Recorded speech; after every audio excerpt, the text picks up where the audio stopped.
methane emissions this time round to create a global pledge that would see countries aim to reduce methane emissions by at least 30% by 2030.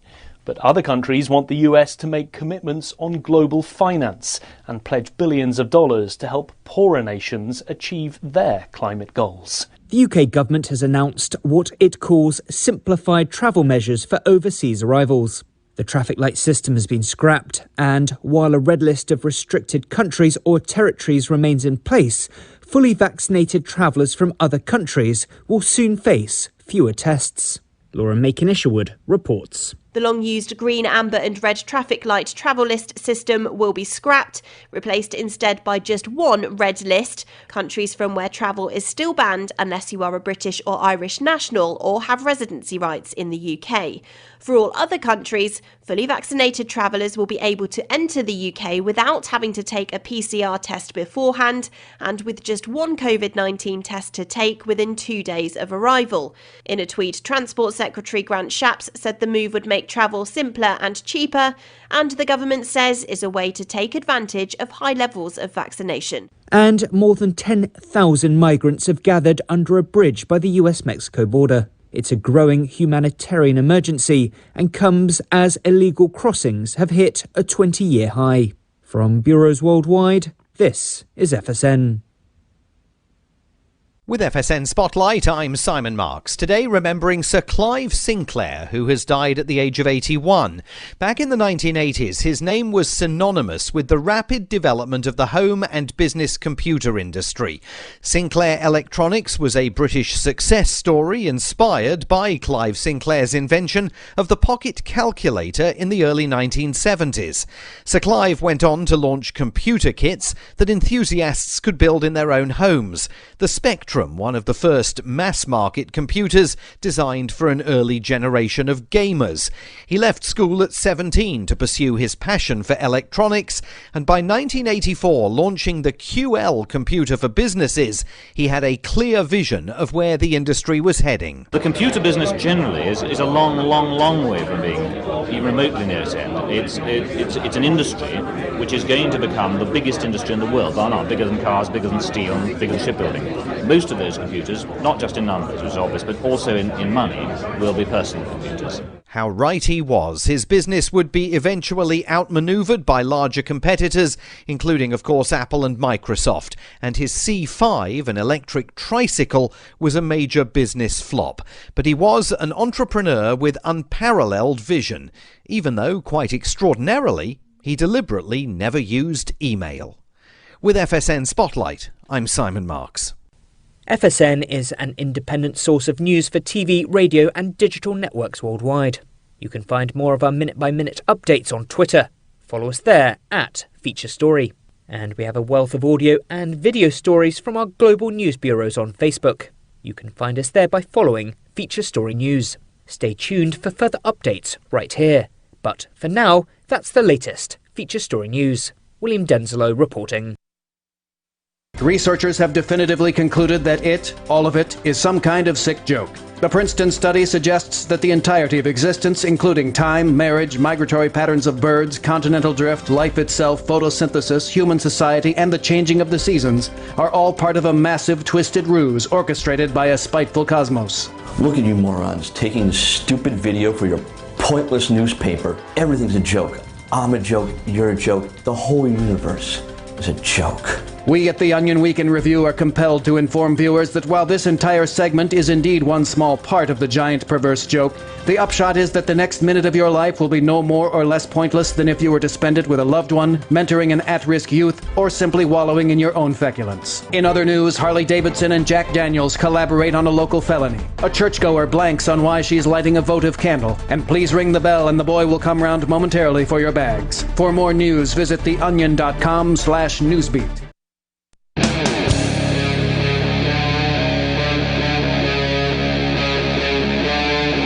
Free Talk Live.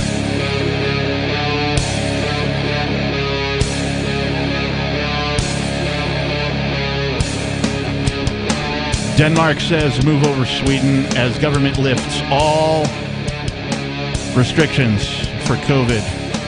What is a digital driver's license and how might you use it? a list of all the songs government didn't want you to hear right after 9/11. A local radio show announces they're only going to play music by vaccinated artists. A stand-up comic is canceling shows at venues that require vaccines. And France has recalled its U.S. and Australian ambassadors back to France over a submarine deal. That's not all. Something about decriminalization of psychedelics in Michigan. And also, is Dr. Fauci the sexiest man alive? All coming up here on Free Talk Live. Is he, Chris? No. He gave me a look. The disgust on my face right now. I know most of you guys can't see it, but it's pretty extreme. I don't swing that way, but I mean, he kind of, like, if I'm going to say he looks like a thing, he looks like a mouse in my he does. estimation. He has the features of a mouse. I always think that. I mean, I have to imagine that was a joke because he is not at all sexy. I don't know where it comes from, but we'll get to that. The Guardian. It is the telephone number here is 603-283-6160. The phones are open. Your calls and thoughts are welcome. You can talk about anything that's on your mind.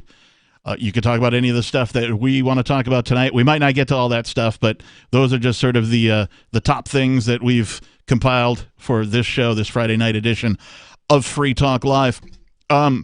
Before I even start talking about any of that stuff, I just want to take a minute to say that at times there are people that come into your life that you admire, and for different reasons. Normally for me, it's because they're smarter than me, or they're more talented than me, something along those lines. I personally have lost a very good friend of mine. His name was Dan Kirk. On Tuesday night of this week. I only found out Wednesday. He was one of these people that you meet in this world that does good all of the time. He is famous for, or infamous, I guess now, for finding people's wallets with cash in them and returning them. He has more than 24 of these throughout his life, where he has found somebody's wallet in a parking lot or at a concert or on the side of the road or as he's walking dogs or things of that nature. The biggest one was, of course, a gentleman that had $1,800 in cash. It was going to be his moving money. Wow. He had, sold some stuff and that kind of a thing, and it was going to be first, last, and deposit or that type of a thing for him so that he could move. That's awesome. And Dan was able to use some internet sleuthing to locate this person. And Dan Kirk was the kind of man that never asked for anything in return. His charity work was his top calling. He worked a day job like everybody else, but he would do toy runs for things like the Children's Hospital, for other charities. He would get me involved with charities, got me to become a regular donator to a few charities, those types of things. There are people coming out of the woodwork now who never even met Dan that are like, oh my gosh, he's a legend. We've heard so much about this guy and all the good that he does. I don't think he has an enemy in the entire world. And so I'm very sorry that my friend Dan is no longer with us. I wish that there were more people like Dan Kirk on planet Earth, and the world is a much crappier place without you, brother. All right. So I think we should talk about France recalling its ambassadors, because that seems like this just happened. I just pulled this up from NBC News moments ago. This was published less than an hour ago. France announced Friday it's recalling its ambassadors to the United States and Australia after it said its Indo-Pacific interests had been undermined by a new agreement made by the Biden administration on nuclear submarines. So it's recalling its ambassadors that live in the United States and Australia. This is huge. Wow.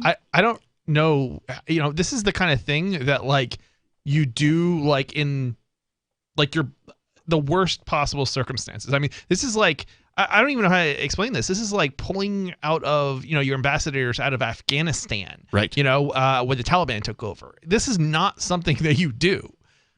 Well, imagine if it were the opposite news. Imagine if the United States were recalling its ambassadors from some foreign country. Generally, the reason that I'm most familiar with for a country to do this is sort of a precursor to war, to some sort of combat, right? Yeah. The last time I remember this occurring in the news, it may have occurred since then and I just missed it, but was the Gulf War.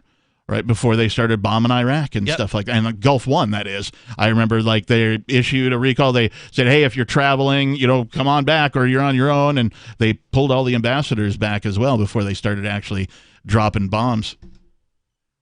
So it's interesting that France, of all places, this is a quote from the French Foreign Minister Jean-Yves Le Drian, or Le Drian, I'm not sure how to pronounce that. It says, at the request of the President of the Republic, I am recalling to Paris without delay our ambassadors to the United States and to Australia for consultations. Oh, so it's not necessarily that they're pulling them out permanently. It's just that they're... I mean, are you going to say permanently if you're doing that? If you're a country? This is a I am not happy with the situation kind of action as far as publicity is concerned. I wonder how long France has had ambassadors actively here in the United States. Like, what's the streak? Has it been 40 years? Has it been way longer? Way longer. I mean, we're talking about hundreds of years. Right, but I mean without an interruption.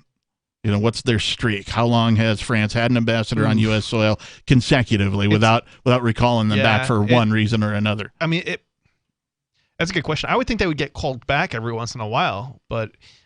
So I guess I kind of missed it. What is the thing that they're mad about with submarines? Well, he goes on. This is another quote from the French foreign minister. This exceptional decision is justified by the exceptional gravity of the announcements made on the 15th of September by Australia and the United States. On Wednesday, President Joe Biden announced the security partnership with Australia and the UK.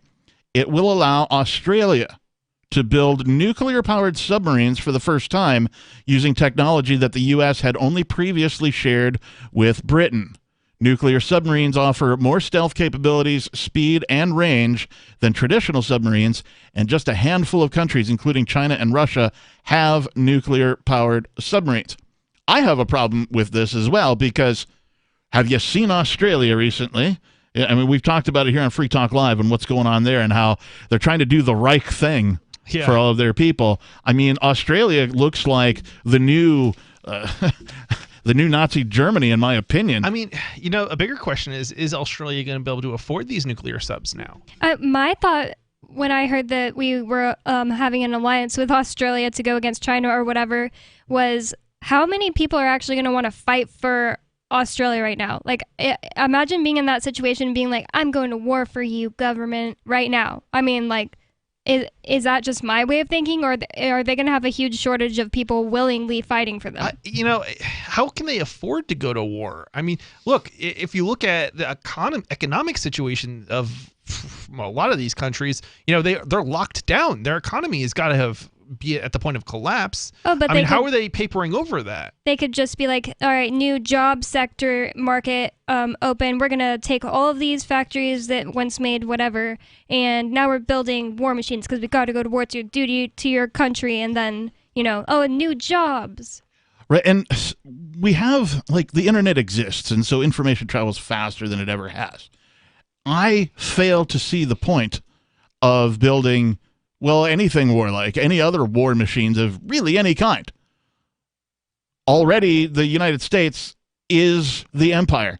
It has all of the, we'll call it the best weapons, right? How do you know in the movies and TV when you're the baddie, when you're the bad guy? How do you know? You have the coolest stuff. You have the most stuff. You have the most evil-looking stuff, right? Because you have the largest budget to throw at it. Well, the United States and, well, arguably its allies has all of that already.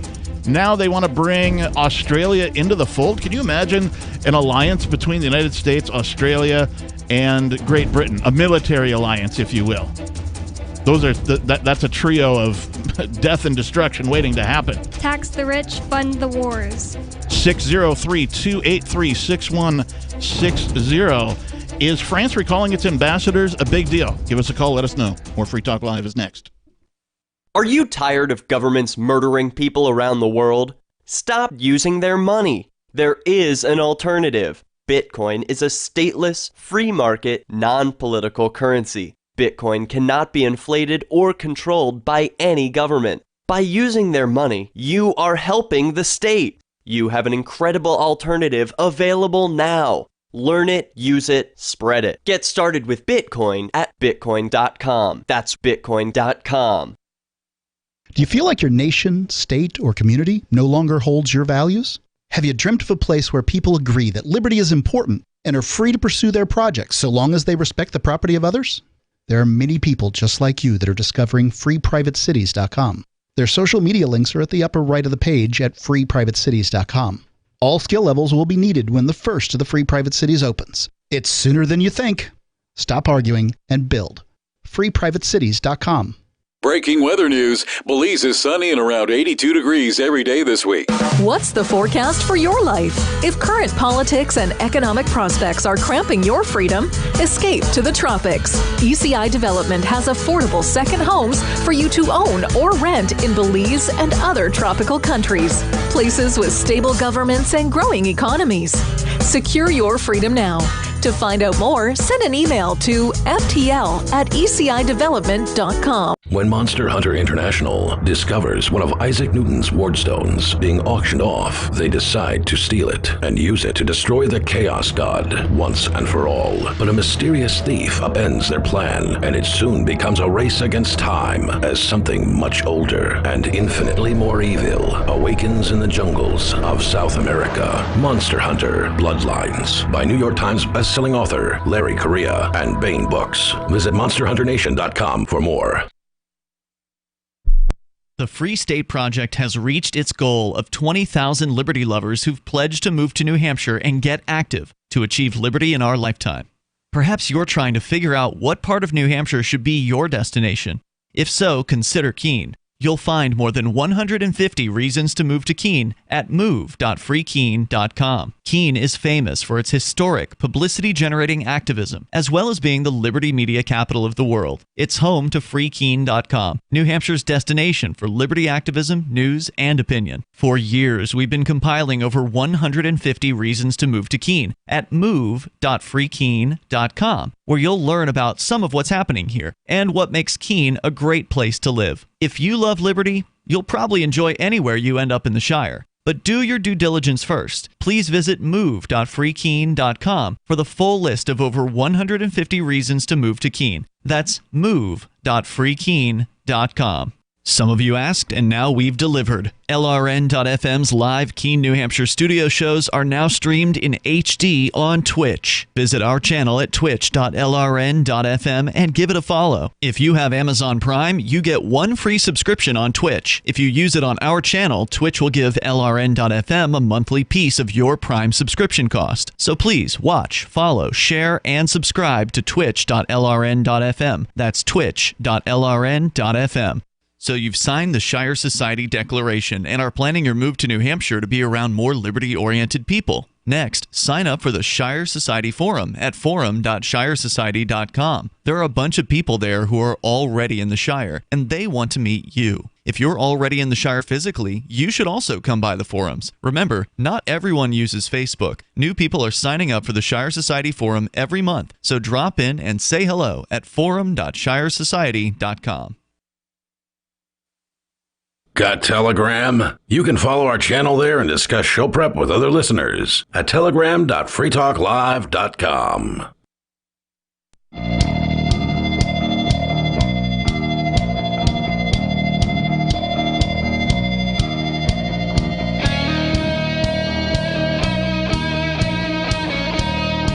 (603-283-6160). That's the telephone number here for Free Talk Live. We're a live call-in radio program where you can call, talk about anything that's on your mind. Again, 603-283-6160. In the studio, it's myself, the Doctor, Reverend Lord Captain Kickass joining me. It's Bonnie. And Chris. Bonnie, you had asked her in the break, and there's some other stuff I wanted to say about my friend Dan, so I'm just going to get it out. Dan Kirk was a cancer survivor. He got the cancer. He did the chemotherapy. He got over it. He also had a heart attack 7 years ago, was in a coma for weeks. He recovered from that, and he's been fine for the last 7 years. What took him out, though, was another heart attack where he was sent to the hospital unconscious, and then while he was in ICU, he had yet another heart attack. Oh, my goodness. And he never regained consciousness from the first one, and that's the one that took him out. So a fighter, a survivor. I talk about people have called in and asked, Captain Kickass, what kind of name? And I always talk about how I want people to be captains of themselves. Dan really epitomized that. He walked his own path. He did his own thing in his own way. He made his own way. He had no enemies that I can think of. I can't think of anybody that ever had a bad thing to say about this guy. He would constantly try and bring people together. If he met folks, he did stuff for my band that I can't even thank him for. He got us some airplay on the radio once, and hooked us up with some folks that got us some gigs and that type of thing. And he never asked for anything in return, and that's the part of him that I want folks to emulate. That's why I admire this guy, is because he did all these things not just for me, but for a whole bunch of other people, and tried to bring them together, because there's too much divisiveness in the world today. And we need more folks that are trying to bring folks together instead of divide. Yeah, you're so right. We do have. It does seem like a very unique person who will be like that. Yeah. It's there's so few people out there. I mean, I can think of a couple, but it's I know a lot of people. It's you think you would know more than a couple when you know. I don't even know how many people I know, but I know a lot of people, and it's a difficult thing not to just take a side or be so serious about your side being right, because I know, because when I went to a anti-police rally and there was pro-police people there, right. I was really annoyed with them not being very nice to them, and then I hear Joa trying to bridge the gap, and I was really touched by that. There are people like that can just be hey, listen, this is what we're saying and this is what you're saying, here's where we can agree. I'm not one of those people. Well, I think that, at least for me anyway, the reason that I am who I am in the way that I am now is because I have been willing to consider for a minute that my position on something might be wrong, and listen to the facts and the evidence for any side, for any, or go and research it myself and go, oh, look, what I thought was true totally isn't true based on the facts and evidence that I've found. So I'm willing to change my mind as a result of that.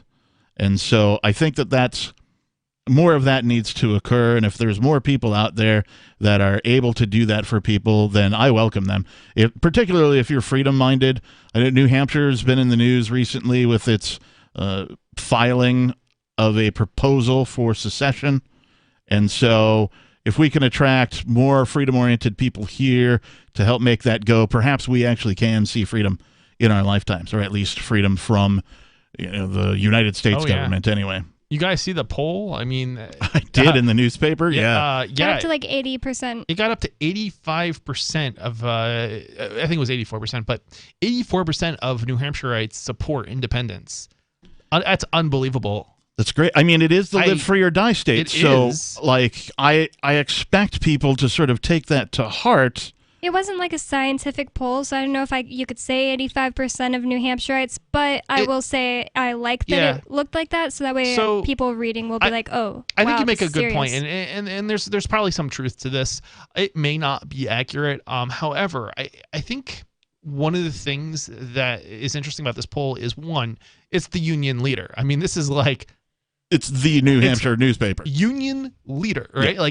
It's not libertarians, it's just, if anything, it's probably people on the left, right? Yeah. 85% almost. 85%. Most independence movements, you're lucky if you have 5%. And the ones that are successful, they have over 50%, right? Canada, Quebec, when they tried to, become independent, I think they got like a little bit under 50%, if I'm not mistaken. Yeah. And it wasn't enough to turn them into independent. But that's what you would call a successful independence movement. So if New Hampshire is even if it's 75%, right? That is substantial. And I think the other thing it's interesting because this isn't the only polling that's been done.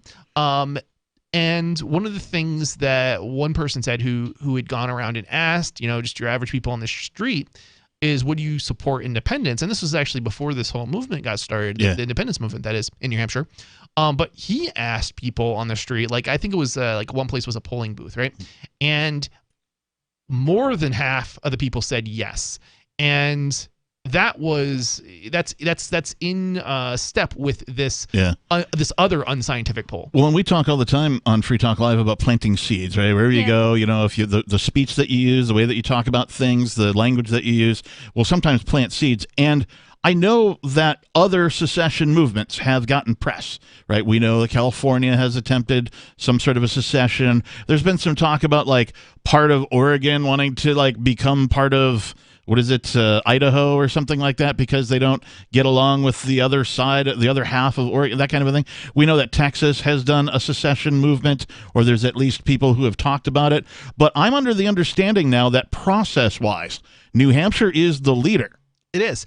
And because like it filed a thing, and so it's not, it is proposed language, but it could be put on up for vote, what, in 2022? Yeah, 2022. And it's the thing that's interesting about this is that all the other U.S. independence movements haven't gone anywhere. They don't even have support in the legislature. Right. From what I read, support in the legislature. Right. From what I read, like the Texas one is just like a proposal for people to come together to try and think about what a proposal might look like to, it's like kind a of a way thing. More difficult process to get something brought up to a vote in Texas, which is another reason that New Hampshire is the perfect place for the Free State Project. It's interesting because we actually, the thing that's different about New Hampshire is that we actually have a legislature that is willing to say, yeah, we'll consider this, and people who are signing on to support it. Most of these other states, you can't even touch this subject without being laughed at and called out and made fun of. Yeah. But this is a serious conversation that's happening in New Hampshire about independence, and it's not just happening, amongst libertarians. This is something that's being talked about amongst. There was There was a talk that occurred, like a discussion that occurred that brought in people from opposing sides even, and there was an actual discussion.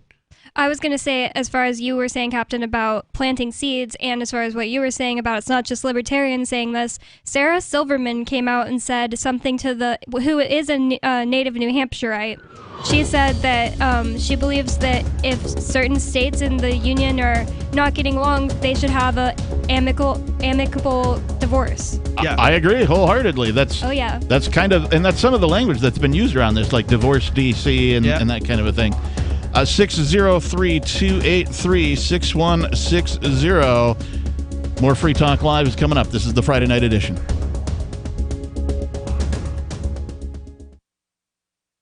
Free Talk Live's video archives have been on Library for years. Library is an uncensorable, decentralized, blockchain-based media sharing protocol, and we're big fans of it here on Free Talk Live. In 2020, Library launched Odyssey, a video sharing website to compete with YouTube, and it's really taking off. Now with over 1 million channels, many of whom are disaffected YouTube creators. During YouTube's crackdown for not towing the government line on COVID, the Free Talk Live YouTube channel started receiving strikes and could be completely taken down at any moment. Thankfully, Odyssey started offering live streaming, so we're now streaming live every night and posting our video archives permanently to Odyssey. You can watch live or anytime on our Odyssey channel by visiting video.freetalklive.com. If you want to go all in, download the desktop app at lbry.com, and then every video archive you watch, you'll help seed and keep it online forever. At minimum, we ask you visit video.freetalklive.com and follow us on Odyssey today. video.freetalklive.com.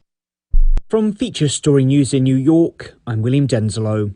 The Pentagon has announced that a drone strike in Afghanistan on August 29th was a mistake that killed 10 innocent civilians, including 7 children.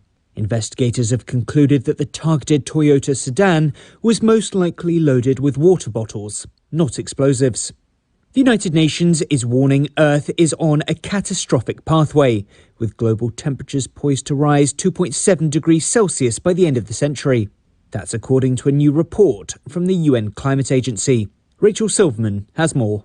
The report shows emissions of planet-warming gases are poised to grow by 16% during this decade compared with 2010 levels, even though the latest scientific research indicates they need to decrease by at least a quarter by 2030 to avert the worst impacts of global warming. That level of warming is likely to worsen extreme wildfires, droughts, and floods, to increase the frequency of deadly heat waves, and to threaten coastal cities with rising rising sea levels. The report was released ahead of the annual gathering of presidents and prime ministers for the UN General Assembly next week, where climate change is likely to be one of the key issues. Meanwhile, US President Joe Biden has pushed major economies to make further cuts to emissions ahead of a major UN summit in November. Nick Harper reports from Washington. The Biden administration wants to target methane emissions this time round to create a global pledge that would see countries aim to reduce methane emissions by at least 30%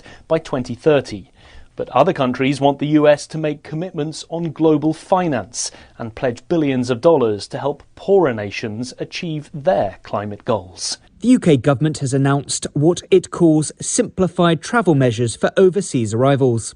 The traffic light system has been scrapped, and while a red list of restricted countries or territories remains in place, fully vaccinated travellers from other countries will soon face fewer tests.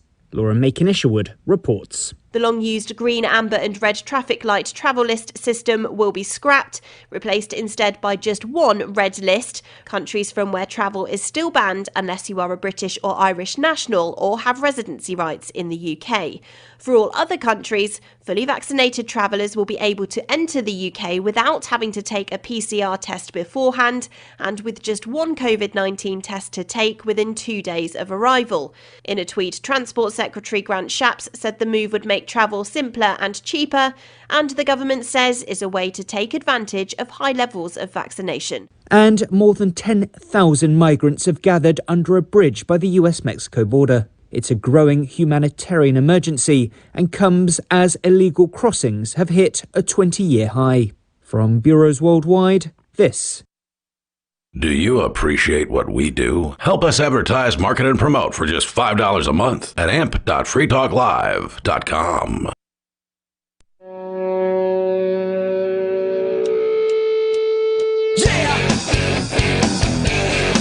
Yes, come on and listen to Free Talk Live. 603-283-6160 is the telephone number you need to, grab a crayon and write on your drywall, perhaps on the fridge. 603-283-6160. In the studio, it's myself, the captain. It's Bonnie. And Chris. Bitcoin.com is the best source for learning about cryptocurrency. You can go there now and click on Get Started at the top of the page.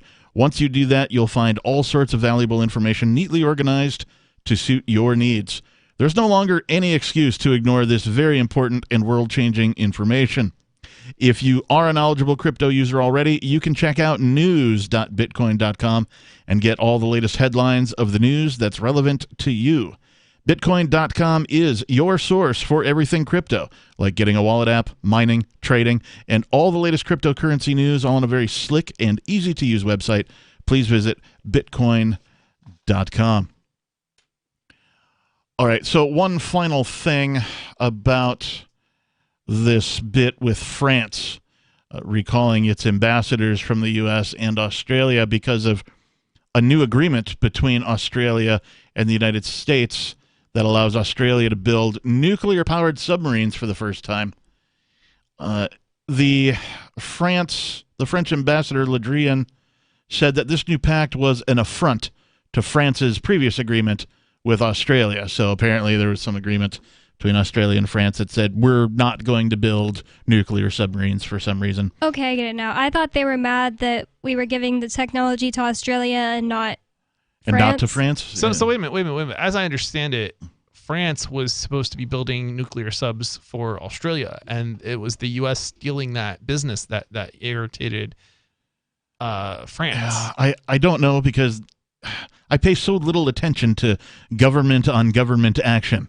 It's hard to get your mindset it's hard to get your brain into the mindset of, oh, I want to be the one to build these nuclear submarines. Yeah, I see what you mean. Billions and billions of dollars. This is a huge economic benefit to France if they can sell these nuclear subs or subs of any kind to well, especially nuclear subs, to Australia. And I think the differences between the U.S. deal and what was going to be the French deal is effectively that the technology is going to be transferred so that Australia can build its own subs. Well, this one paragraph, it's not just being handed subs. Yeah, this one paragraph says it will allow Australia to build nuclear-powered submarines for the first time, using technology that the U.S. had only previously shared with Britain. Right, it's a technology transfer. Nuclear submarines offer more stealth capabilities, speed, and range than traditional submarines, yada, yada, yada. So that's all that they do? They're not like, they don't have an like a nuclear explosion, right?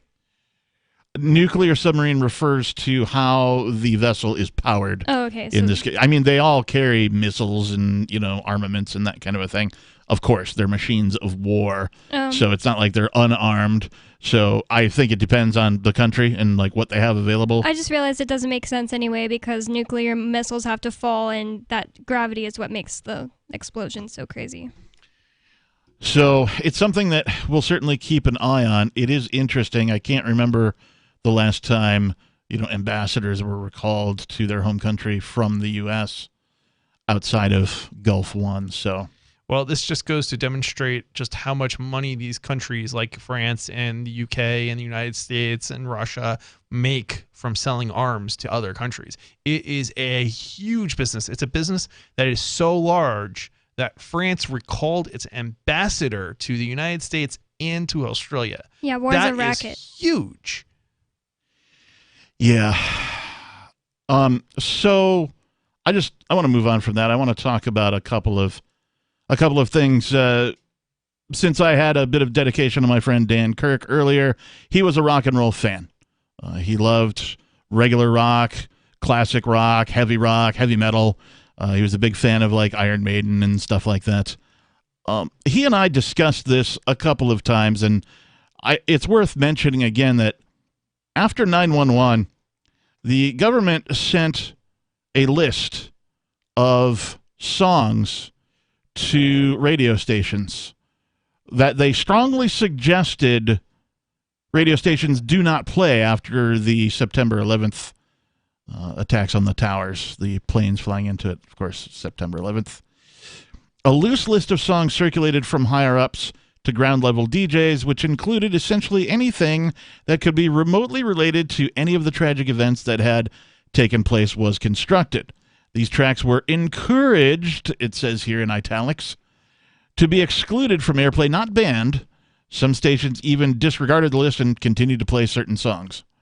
Nonetheless, the infamous compilation remains intriguing. Numerous rock and metal bands populate a majority of the selection, including all Rage Against the Machine songs. Oh my goodness. Wow, that's pretty telling. Yeah, like when you're going to ban a band's, you're going to strongly suggest to all of the radio stations in the U.S.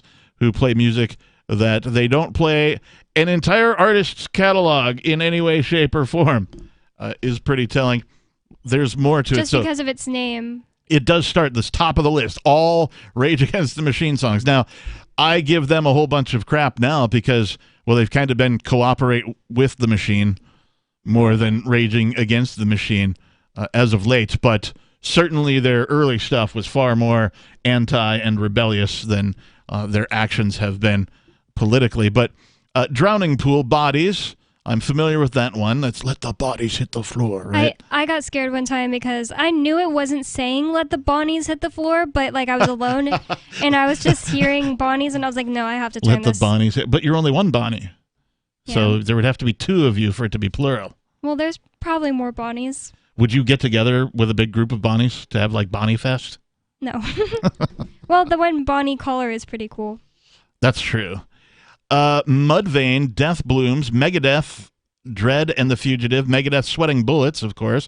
I'm surprised they didn't have Megadeth Peace Out, although maybe it's further down the list. Wow, I'm surprised this is like all... I guess I'm not that surprised. I was going to say I'm surprised it's all like metal or rock, but, I guess it makes sense. So far, and it appears to be mostly metal and rock. Now that there's some pop in here, but it's not... Like the newer pop, like Elton John, stuff like that. There's Elton John songs that were banned? Yeah, there's Saliva, there's P.O.D., who I'm familiar with none of their catalog, a song called Boom. Metallica's got quite a few. They've got Seek and Destroy, Harvester of Sorrow, Enter Sandman, and Fade to Black. Fade to Black, of course, kind of got Metallica famous back in the day with the PMRC, that's the Parental Music Resource Center. They, along with a very religious nonprofit organization known as The Truth About Rock. Oh my goodness. They put on seminars back in the day where they would go around from community to community and book like their high school auditorium. Listen, kids, the devil created rock and roll. Right, and they would do things like, okay, here's little Billy. Billy listened to Metallica's Seek and Destroy and, tried to eat a gun and shoot his head off, but he failed, and now he's got half a face. Here's his picture. Don't listen to Metallica, right? Like, it was that kind of a thing. It was all, like they're blaming the music for instead of blaming, like, bad parenting, instead of blaming, the kid himself, misdiagnosis of depression, stuff like that. No, they're going to blame the music. Wow. And so that's what they did back in the day. The same thing happened to AC/DC with, I think it was it Highway to Hell? I don't remember which one it was.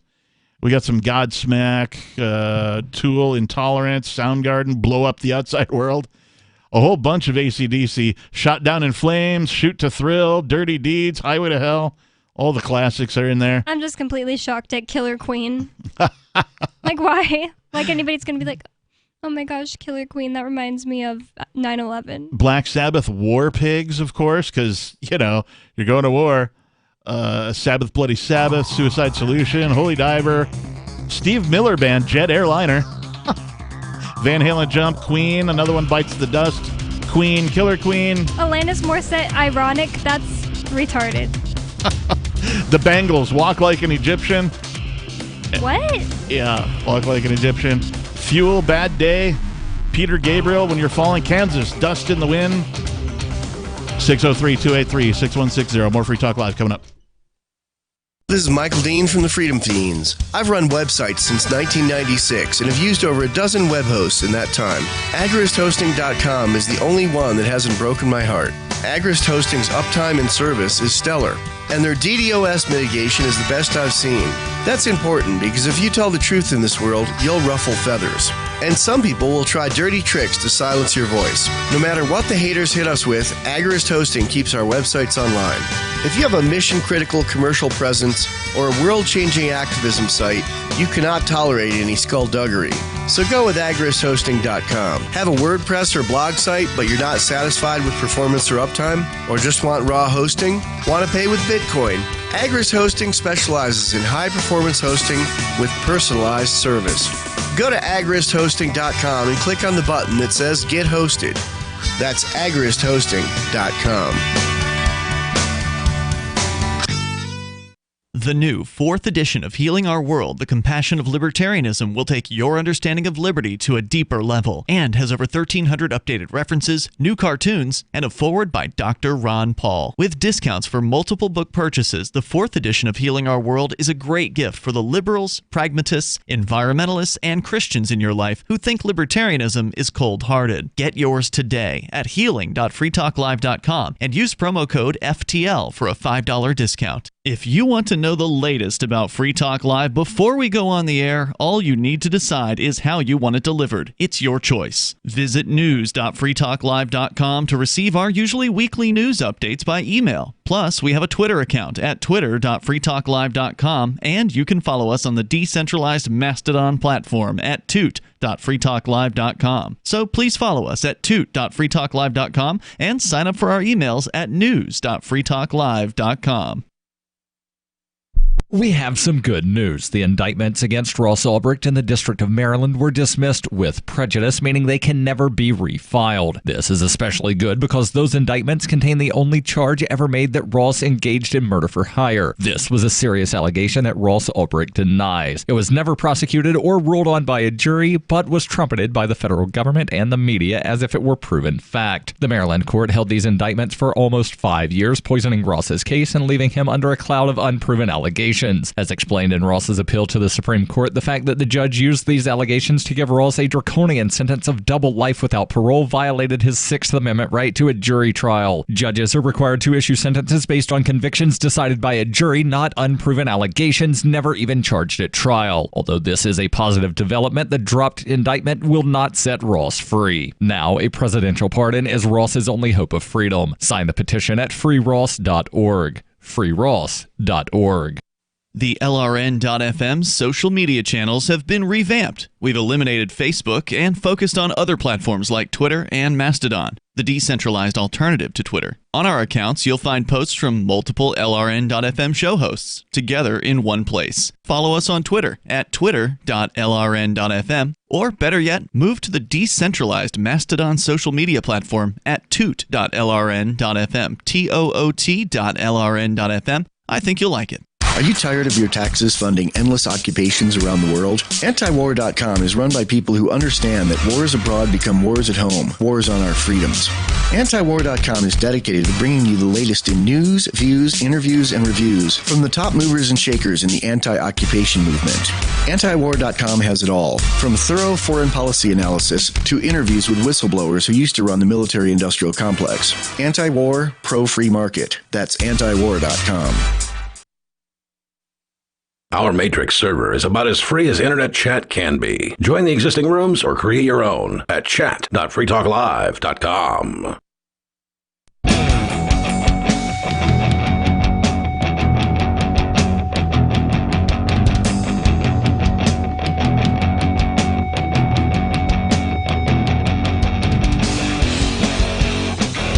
Yes, it is Free Talk Live.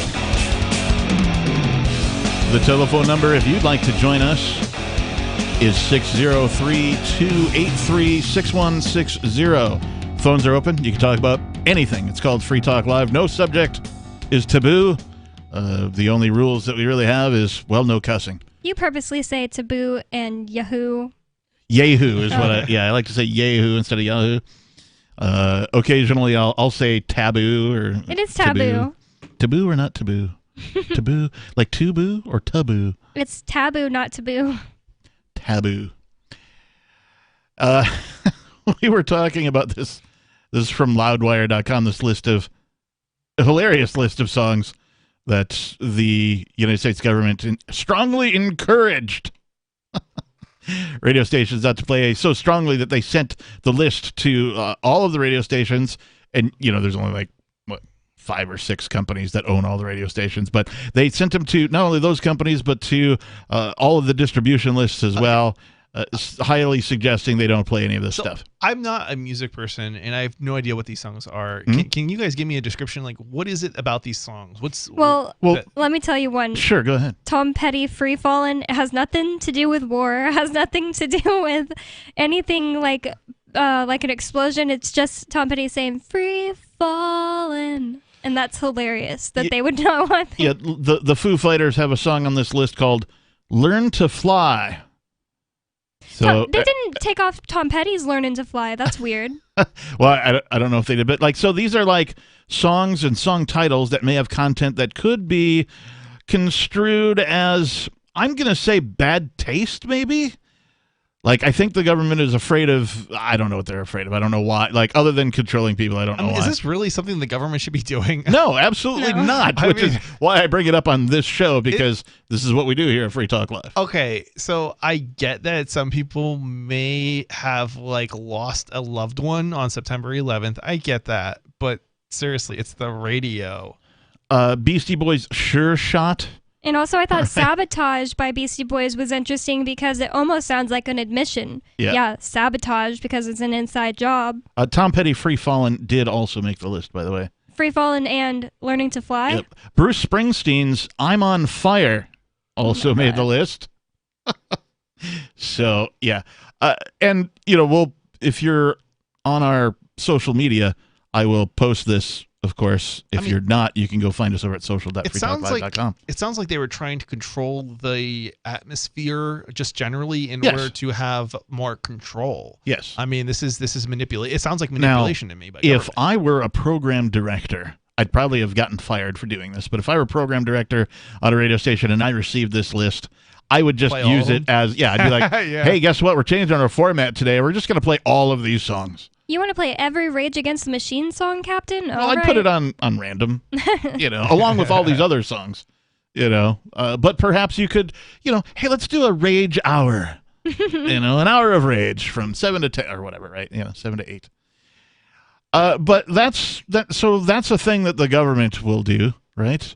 When some sort of an event happens and they don't want to exacerbate the situation in some way, shape, or form, they're going to send out a strongly recommended list of songs to ban from your radio station. It's just such a do-nothing act that I think, if anything, the actual point of the government doing it was just to pretend that they were doing something or pretend that they cared. It just does nothing.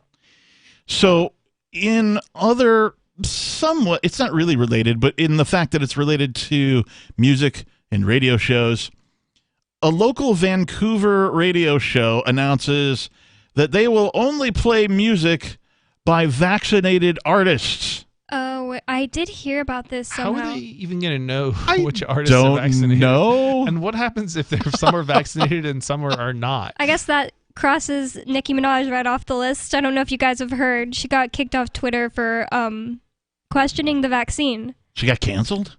Yeah, wow. Nicki Minaj got canceled. Not by the Barbs, not by her fans, but by Twitter. Twitter. Yeah, Twitter's like, nope, you're done.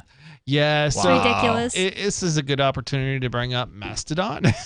Yes, please, let's do so. So, Free Talk Live has a Mastodon feed that you can subscribe to, and it's basically like Twitter, except that it's decentralized, or what they call federated. And basically what that means is that you're not dependent on a particular company to exist, okay? Nobody can kick you off. Now, some of the servers may ban you, but that just still means that your message gets through to whoever is not banning you effectively. Right. You can go to chat.freetalklive.com to learn how. Exactly. No, wait. Social.freetalklive.com. Yeah, that's Social.freetalklive.com. Yeah, I was going to say, I think you mentioned now Matrix is also awesome, and you should get on that too, but that's a more of a chat type of solution as opposed to a decentralized, Twitter. federated, Twitter sort of competition. Yeah, right. Yeah, Nicki Minaj, I think right before she got kicked off, because they didn't delete her account, they froze her out or something, but I think it was right before, she put up a poll, and the two answers you could choose from, she just wrote, take this poll, and the two answers were, the first one was, it's okay to ask questions. The second one was, I like being effing dumb.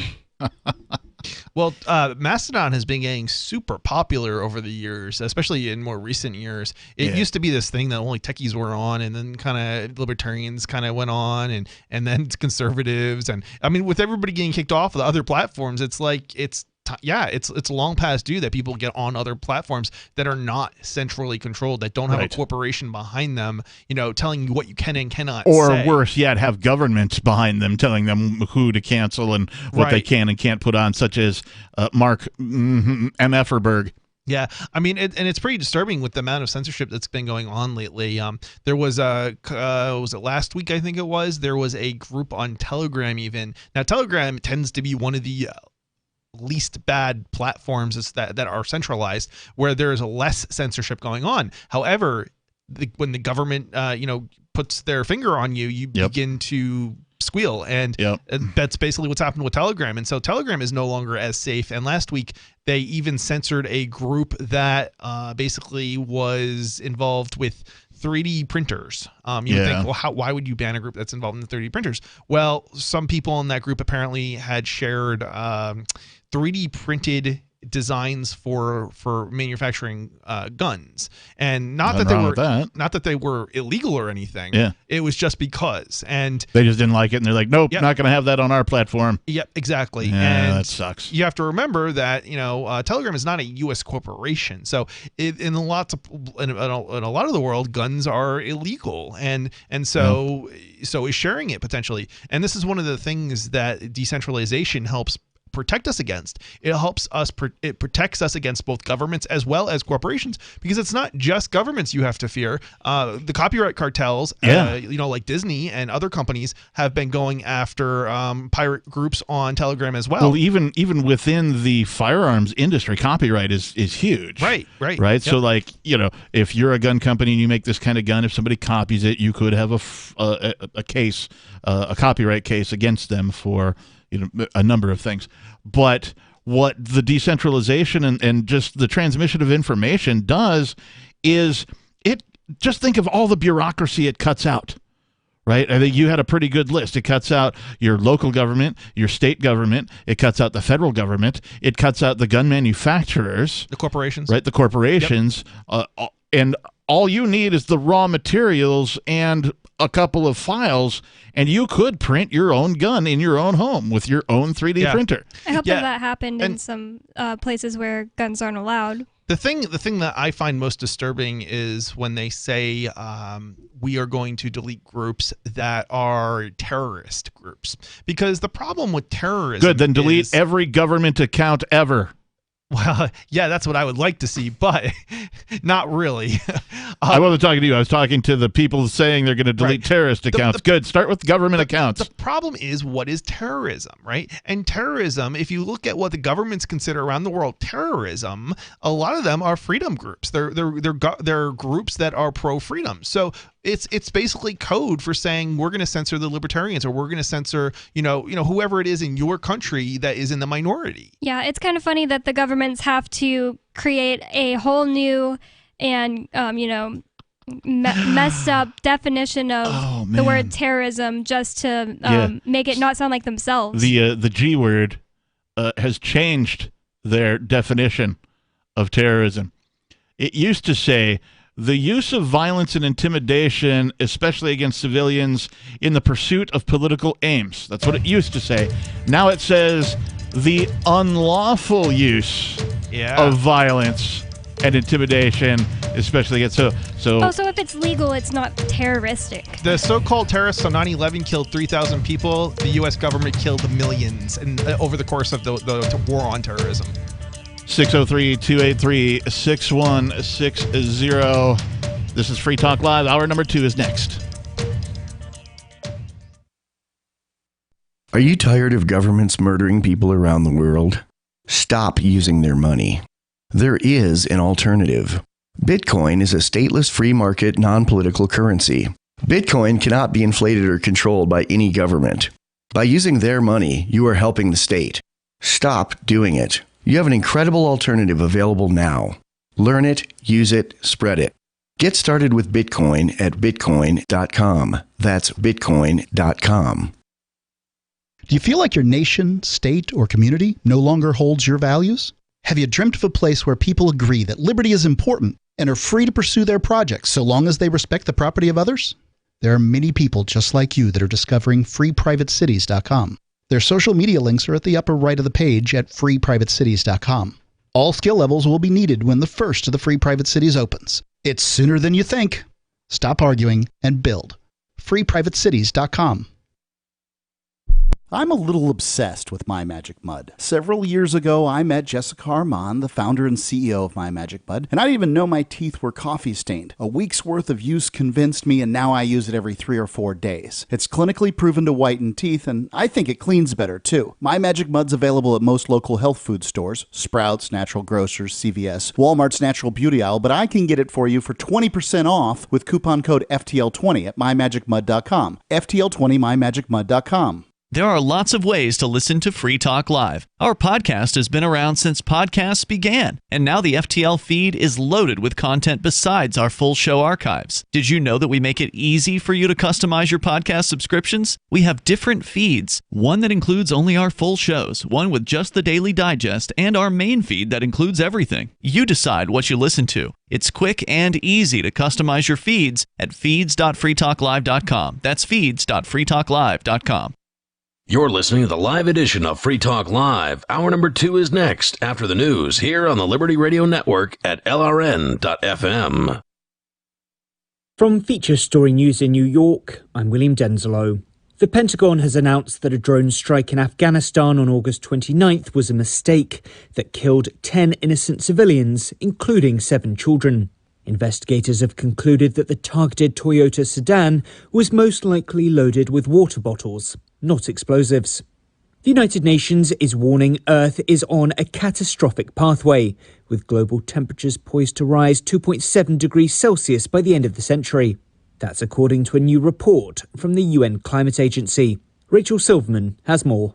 The report shows emissions of planet-warming gases are poised to grow by 16% during this decade compared with 2010 levels, even though the latest scientific research indicates they need to decrease by at least a quarter by 2030 to avert the worst impacts of global warming. That level of warming is likely to worsen extreme wildfires, droughts, and floods, to increase the frequency of deadly heat waves, and to threaten coastal cities with rising sea levels. The report was released ahead of the annual gathering of presidents and prime ministers for the UN General Assembly next week, where climate change is likely to be one of the key issues. Meanwhile, US President Joe Biden has pushed major economies to make further cuts to emissions ahead of a major UN summit in November. Nick Harper reports from Washington. The Biden administration wants to target methane emissions this time round to create a global pledge that would see countries aim to reduce methane emissions by at least 30%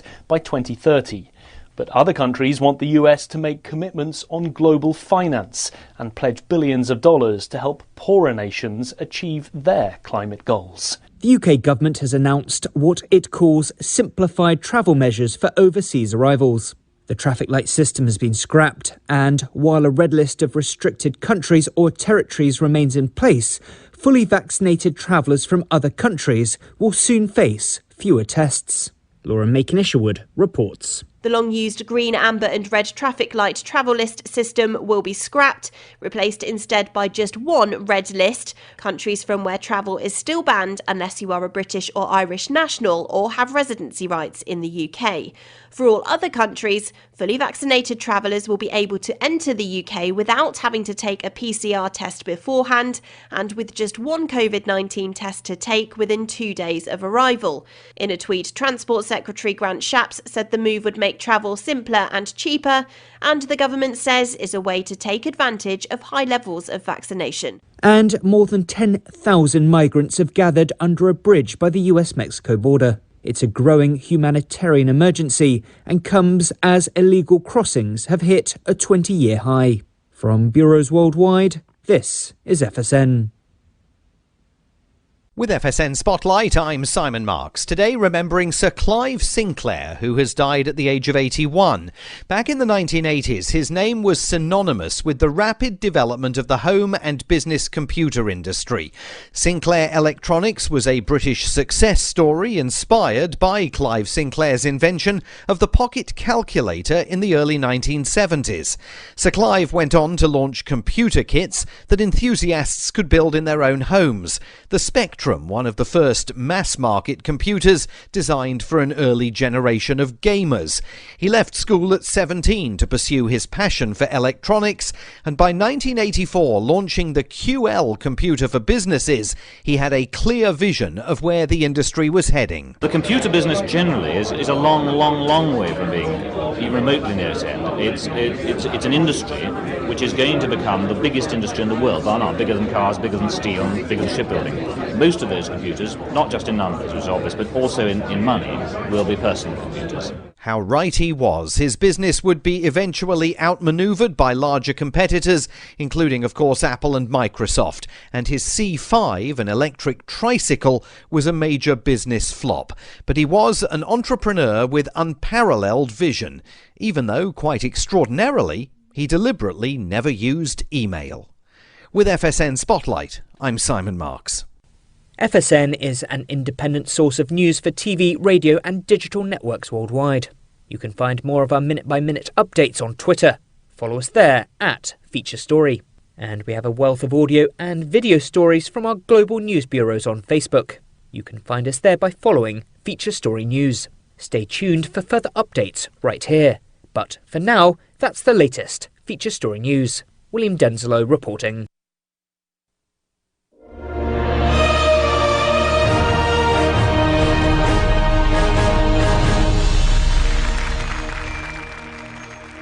People love photography. But when we thought about photography, we realized one thing. Humans are limited to looking at photos with our eyes. That's a problem, right? So we made an app, PicSong, the first program that turns your photos into music if you want to do that for some reason. It puts the power in your hands. You get to decide why you need this. I can't tell you why you need this. It's not my job. Who is this app for? Maybe it's for students, or artists, or blind people. But can it turn your music into photos? No, it can't. Do you get to keep the original photo? No, it gets deleted. Always back up your photos before using PicSong. This is the Onion News Network.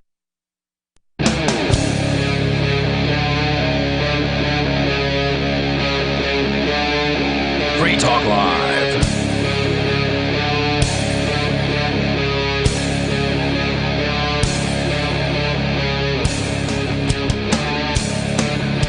Yes, hour number 2 of Free Talk Live is now underway. It's the Friday night edition. I am your host, the Reverend Captain Kickass. Joining me in the studio, It's Bonnie. And Chris. We've been talking about a whole bunch of stuff earlier in the program. In the last hour, we mentioned NHExit. And I wanted to clarify that the web address for them is nhexit.us. I believe I said .org. Or I may not have mentioned the actual, whatever the dot is after that. But it is nhexit.us. For too long, the federal government has overstepped its bounds, refusing to abide by the Constitution and committing heinous war crimes both abroad and at home. They've destroyed the currency of the land and don't seem to care about their routine violations of our rights. Even if that wasn't the case, though, isn't it absurd that people in California and other states thousands of miles away get to determine who rules over you? At nhexit.us, we are trying to change that. We've proposed an amendment to the New Hampshire Constitution that would allow New Hampshire to declare its independence from the shenanigans, warmongering, and economic destruction wrought by the United States government. Sign the petition today at nhexit.us. Let's see New Hampshire exit the U.S. I'm all for that. In fact, I took just the verbiage of the proposal, the little paragraph that says, we will blah, blah, blah, whatever. And I texted that to a couple of friends of mine outside of New Hampshire. They were blown away. They were like, wow, I guess New Hampshire really is the live free or die state, kind of thing. They're so isolated from any of this stuff that outside of me telling them about this stuff, it doesn't cross their radar. And so then, I'm planting seeds, as we talked about earlier. It's kind of funny. We were talking about off air about how there really isn't,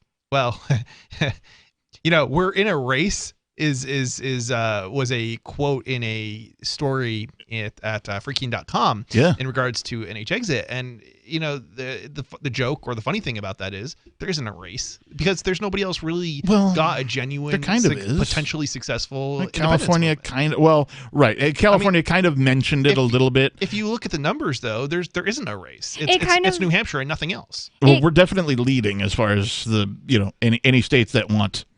I just think that I'd like those people are trying to secede so that there kind of is a race in a way, but it just points to the fact that New Hampshire is the only place that the Free State Project could ever exist because of the fact that it's obviously easiest to secede here. We just started and we're already further than them. Yeah, I mean, it's not about the Free State. It doesn't really have anything to do with the Free State Project. I think it does.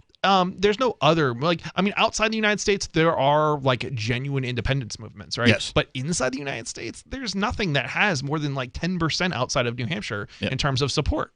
And you don't get independence with 10% of the population supporting you. You get independence with 75% of the population supporting you. Oh, I don't know if it's that high, but certainly we need more than the percentage that we have now to make it happen. Okay, yes. so to back up a moment, it's 66% is the actual figure. You need 60%. As far as voting is concerned, if you put it on a proposal, that is accurate. You need 60% of the legislatures to support you, I believe, and then you need 66% of the people in New Hampshire to vote for independence in order for us to succeed. I'm just excited that I've lived to see it, just the proposal. Right? I'm just excited. I'm like, I've never seen words written down like this before anywhere. I've never seen anything that amounted to, New Hampshire is the greatest place to live by far. where else are you going to find something like this occurring? And it's let's be honest, it's all surrounding freedom. So, yeah, it's you're not going to see this anywhere else. If you want to be free, there is nowhere else in the world you can basically go and have a group of people actually working towards that end and succeeding. We will have a successful secession. Can you succeed at seceding successfully? New Hampshire might. New Hampshire might. I had another slogan I came up with that if anybody out there in listener land wants to make a T-shirt, it was where all others have failed, we will secede. Well, you have to spell secede correctly for right. We're going to win the race. Yeah. Oh, those words are so similar. I screw them up all the time. Yeah, so do many other people. Yeah. All right, so we were talking about this. Apparently, there's a radio show that has decided that it's only going to play music by those artists who have received the COVID vaccine. And I have to ask out loud, because I know they can't answer, but what about the artists who got COVID and got over it? Are they going to play their stuff? As of September 13th, the Vancouver co-op radio show Unsigned BC will only be playing music by those who have received the COVID vaccine. I so wish we played music on this show just so we could play only music from people who didn't get it. And it's not that I care about whether you got it or not. It's just the principle of countering this kind of nonsense. Right now, I think that this show should absolutely be allowed to do this. Right? I don't think government should have any intervention in this whatsoever. I don't think that anybody should really do anything about it. I think that it sucks that people are so brainwashed and so manipulated by the mass media that they're going to make a decision to do this, but whatever. As long as you say, Chris, if there were a competing show that decided to go the other way, that the same treatment would be had by them, which I suspect it would not have. But I don't know. I wish I were a radio, DJ playing music. I tried to do that a couple of different times for some internet radio stations and didn't have any luck getting, the gig. But, I could certainly do a heavy metal show, no problem. And I could certainly make it specialized in only heavy metal artists that, have refused the vaccine. That wouldn't be very difficult to do. Heavy metal artists and Nicki Minaj. You'll be the only radio station playing her new album. Maybe we could do like a mashup, so like she's sort of metal. Anyway, this move, while unprecedented, is part of the ongoing effort to persuade more people to take the COVID-19 vaccination. Of course it is.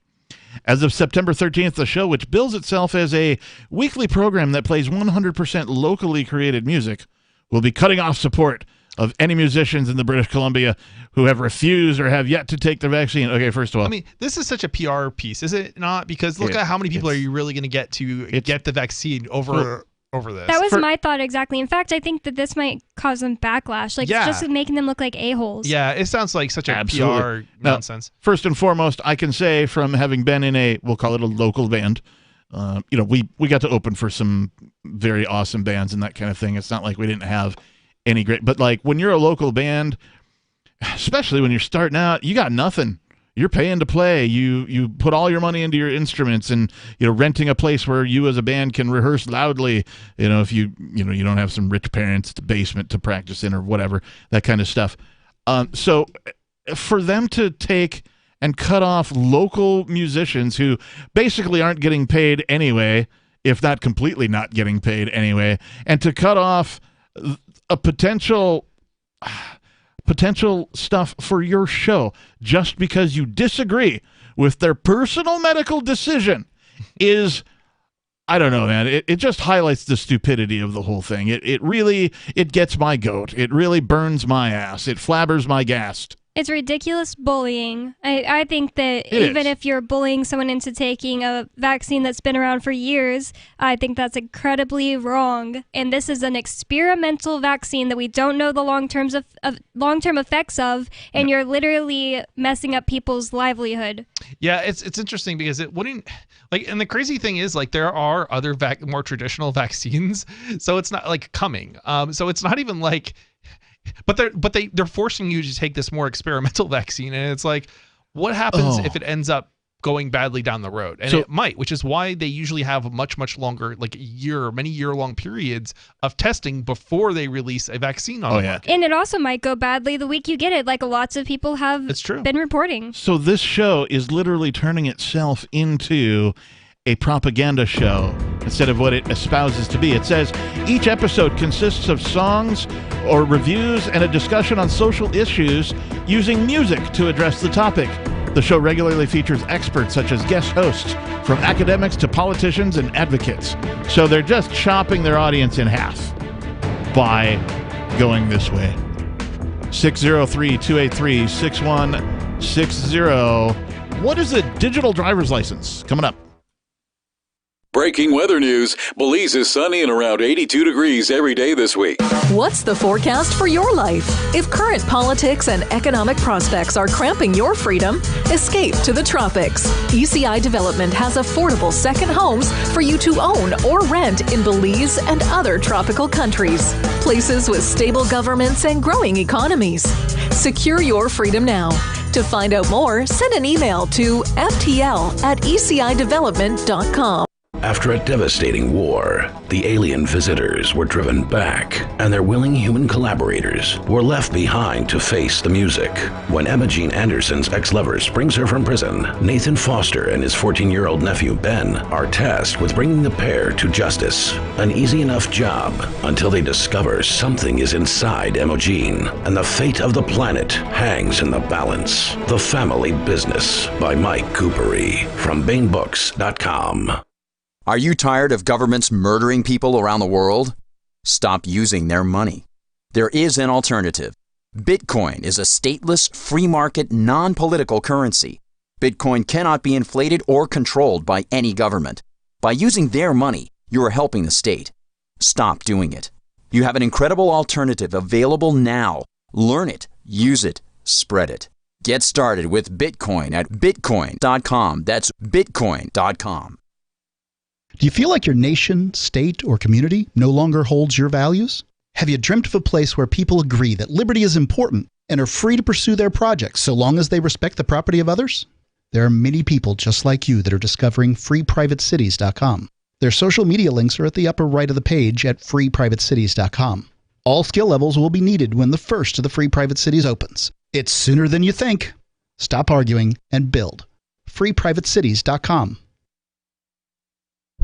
Join liberty-minded voluntarists, anarchists, and libertarians from June 27th through July 3rd for the 6th annual Fork Fest at Rogers Campground in the beautiful White Mountains of New Hampshire. Fork Fest is a fork of the Porcupine Freedom Festival, which sold out for the first time in 2021. Fork Fest takes place the week after Pork Fest, but Fork Fest is decentralized, which means that there's no ticket cost and no one is in charge. All you have to do to join the fun is reserve your camping site, RV site, or motel room with Rogers Campground for June 27th through July 3rd. There's no better place to celebrate Independence Day than around other freedom-loving activists in the Shire. You can find out more at the unofficial website, forkfest.party. You can also connect with other attendees on the Forkfest Telegram and Matrix chat rooms, as well as the Forkfest Forum.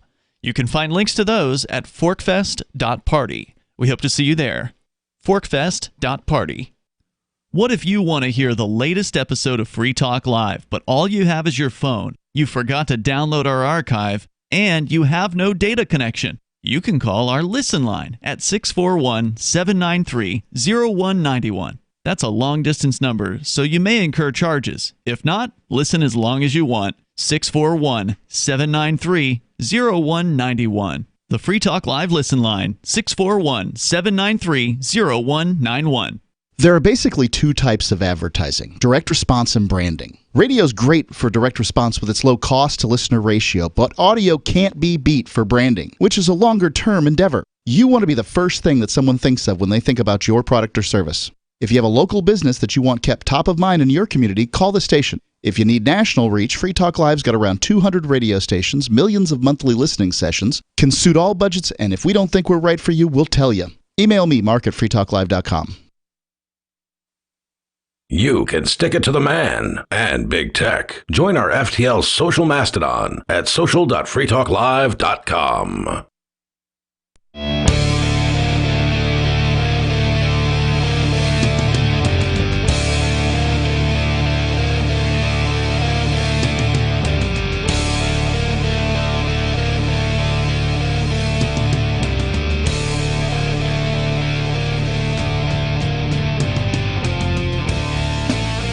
Ladies and gentlemen, this is the captain speaking. You may now unbuckle your seatbelt and move about the cabin. Bonnie, are you going to show folks how to use the little buttercup that drops out of the sky? Oh, I was doing this. Oh, the belt dance? Yeah. The belt dance is pretty cool. I like that one. How to dance. This is Free Talk Live. The telephone number 603-283-6160. If you'd like to join us again, 603-283-6160. In the studio, it's myself, the captain. It's Bonnie. And Chris. Last year, we told you about Intercoin, which can help any business or organization launch their own currency or raise money using their own token. Now, Intercoin.org has launched worldwide. Is there a token you want to launch or an app you want to build? Go to Intercoin.org, enter your email, and a team will get in touch and learn about your needs. And while you're there, if you want, get some Intercoins for yourself. Intercoin.org. All right, so I do want to talk about this digital driver's license thing. Our producers have brought some information to us with regards to a recent poll conducted that says approximately 37% of overall respondents indicating willingness to secede from the United States. And there's a map here over at brightlinewatch.org, way down the page, where you can kind of see the breakout by region that's divided into... I'll be curious to see what your numbers say versus the story I just pulled up. Okay. Ew, I don't want us to be included with Pennsylvania. Well, they've got the map divided into Pacific, which is all of the West Coast, including Alaska, Mountain, which of course is all of the desert states, and then as far north as Montana, the Heartland, which is North South Dakota, all the way down to Missouri. Yeah, it looks like Missouri. The South, which of course is Texas, all the way over to the southern East Coast, and then the Northeast, of course, which looks like it's got all of the New England states in it, and maybe a couple of extras there, like Pennsylvania, for example. Do you have numbers? Yeah, so this is shortly after Brexit vote. There was a poll from Reuters that showed about... Reuters, yep. 24% of Americans said they supported a state's choice to break from the U.S., while 53% said they were against it. How many were 24? So 24%. So the polls are a little bit different. Yours says 24. This one says 37. Yeah, and keep in mind that these questions are slightly different. Right, they are. It's true. But still, that seems to me like an encouraging number. Just the fact that perhaps it has grown from the time of your report to the time of this one. When was the Reuters? It's possible. This is shortly after, I think this was in 2016, shortly after Brexit. And this one was June 2021 when the article was published. Let's see if I can find. In June of 2021, we surveyed. Okay, so June of this year. So see what the difference is. So nice, it's rising. Makes like sense. 12% difference in growth. I don't see why anybody... 36% then? Support? 37. 37? Okay, yeah, okay. That's definitely growth as far as as far as this is concerned. Yeah, I mean, and I am still, I wish I did a quick search here to see if I could find a individual like Texas, what percentage of the population Texas supported. I unfortunately don't.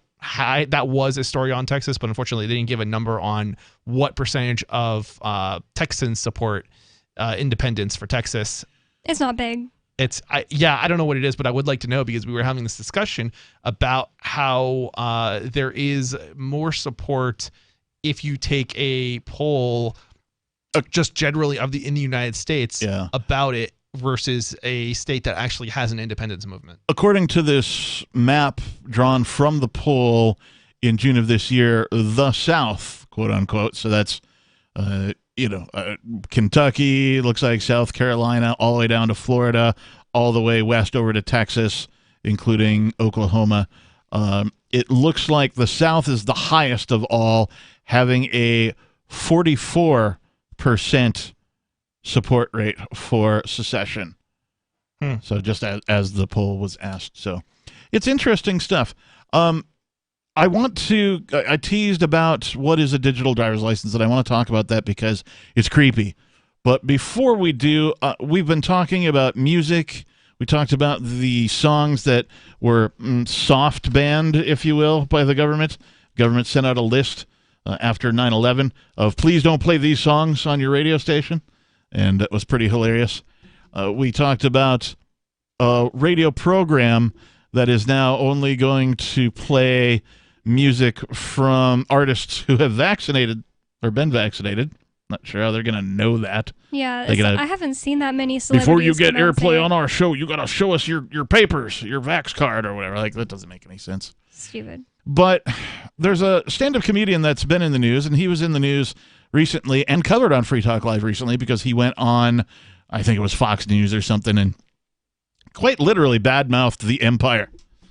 And I've seen this guy live. In fact, Ian and I and a group of people went to see this guy during the original lockdowns when they were doing the drive-in theater style, attempt at entertainment with social distancing and all that kind of stuff. We went to see Jim Brewer.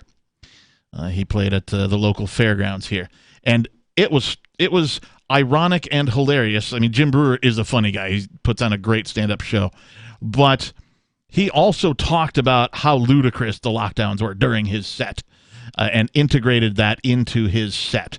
And I respect the crap out of this guy for that. In addition to which, he went on Fox News recently and just sort of badmouthed the empire, which was great. But in addition to all of that, this from mrctv.org, stand-up comic Jim Brewer cancels shows at venues that require vaccines. That's awesome. That's what any artist should do, musician or comedian.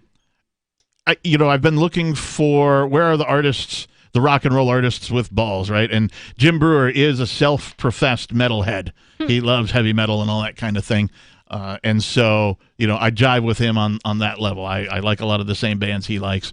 We're fellow headbangers, if you will. And so apparently he's doing the opposite of what that radio show is doing.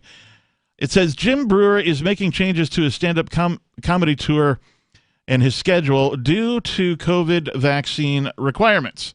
Though don't be alarmed because he's one of the good ones. Brewer is canceling shows at venues that require vaccination proof. Well, that's refreshing. I agree. It is refreshing. Over the September 11th weekend, Brewer, Saturday Night Live alum and stand-up comedian, took to Facebook Live to tell his fans that he would be dropping performances at places that enforce vaccine requirements. Brewer said he would not participate in what he called a form of segregation. That's awesome. I agree with his assessment. It is a form of segregation. And bullying. It is also a form of bullying. And segregation, I guess, is a form of bullying, right? Even if you look at the old school definition of segregation. We could talk more about this. 603-283-6160. Your calls and thoughts are welcome as well. This is Free Talk Live. If you want to bring more liberty into your community, there's something you should see. Intercoin, the movement you might want to join. If you like Bitcoin, break through. It's true. It's truly something new. If you'd like to see real prosperity, start your own currency, boost the economy. Intercoin, the movement you might want to join. If you like Bitcoin, its impact's hard to overstate, results you can appreciate. If you're tired of relying on the state, want to make your own community great, homelessness and hunger to eliminate, let the wealth accumulate. Don't wait for the growth rate to accelerate. Go to intercoin.org and get the coins for yourself. From Feature Story News in New York, I'm William Denzelo. The Pentagon has announced that a drone strike in Afghanistan on August 29th was a mistake that killed 10 innocent civilians, including 7 children. Investigators have concluded that the targeted Toyota sedan was most likely loaded with water bottles, not explosives. The United Nations is warning Earth is on a catastrophic pathway, with global temperatures poised to rise 2.7 degrees Celsius by the end of the century. That's according to a new report from the UN Climate Agency. Rachel Silverman has more.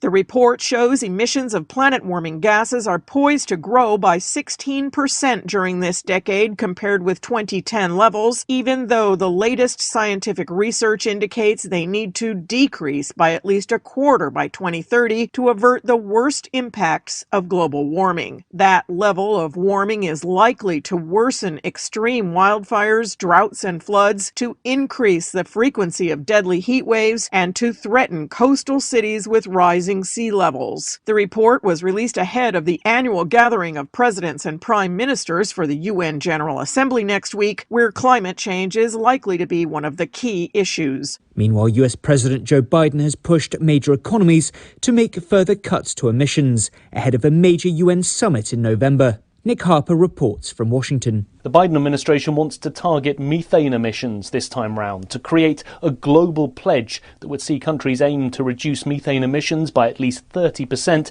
by 2030. But other countries want the US to make commitments on global finance and pledge billions of dollars to help poorer nations achieve their climate goals. The UK government has announced what it calls simplified travel measures for overseas arrivals. The traffic light system has been scrapped, and while a red list of restricted countries or territories remains in place, fully vaccinated travellers from other countries will soon face fewer tests. Laura Macon-Isherwood reports. The long-used green, amber and red traffic light travel list system will be scrapped, replaced instead by just one red list, countries from where travel is still banned unless you are a British or Irish national or have residency rights in the UK. For all other countries, fully vaccinated travellers will be able to enter the UK without having to take a PCR test beforehand and with just one COVID-19 test to take within 2 days of arrival. In a tweet, Transport Secretary Grant Shapps said the move would make travel simpler and cheaper, and the government says is a way to take advantage of high levels of vaccination. And more than 10,000 migrants have gathered under a bridge by the US-Mexico border. It's a growing humanitarian emergency and comes as illegal crossings have hit a 20-year high. From bureaus worldwide, this. Don't miss a moment of Free Talk Live. Get our archives daily via our podcast at feeds.freetalklive.com.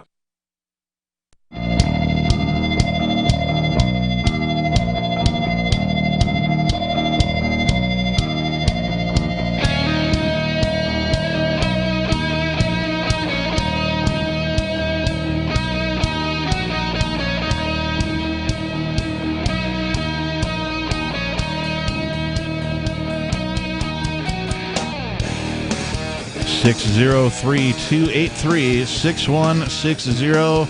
Those are the magic digits that you need to get your voice heard on something like 180 radio stations nationwide. This is Free Talk Live. In the studio tonight, it's myself, the captain.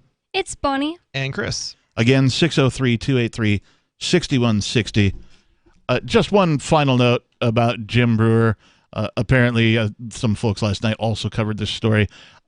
You don't have to worry if you've purchased a ticket to one of the venues that he's now boycotting because they require vaccinations. It sounds like folks are getting their money back and or getting a rescheduled show to a different venue. So, again, my applause to Mr. Jim Brewer and his choices in this matter. So, I had mentioned in the previous segment, also at the top of the hour, about something called a digital driver's license. And you're probably asking yourself, Captain, what is a digital driver's license? Well, it's something new, and I took a photo. I was like, Captain, are you pulling yours up? Download it. Yes, I'm getting my digital driver. No, actually, I think only maybe 1 or 2 states maybe has this going on right now. I can only imagine somebody driving through another state and pulling out their phone and being like, Utah, apparently, according to this. So what I have is a picture of a pamphlet, if you will, some sort of marketing. It says, what are digital driver's license? Utah is one of the test states for DDL. It's known as DDL, Digital Driver's License 2022, and it will be launched fully. Below are some of the items that will be tracked or can be added at a later time. Digital driver's license now. Health records, vaccine records, financial reports, credit scores, travel records, taxes, vehicle registration, spending, voting, sex offender status, licenses and permits of all kinds, dietary preferences, outstanding parking fines and fees, background checks, rewards programs, and social credit scoring. Oh my God, I was about to make it a comparison to that.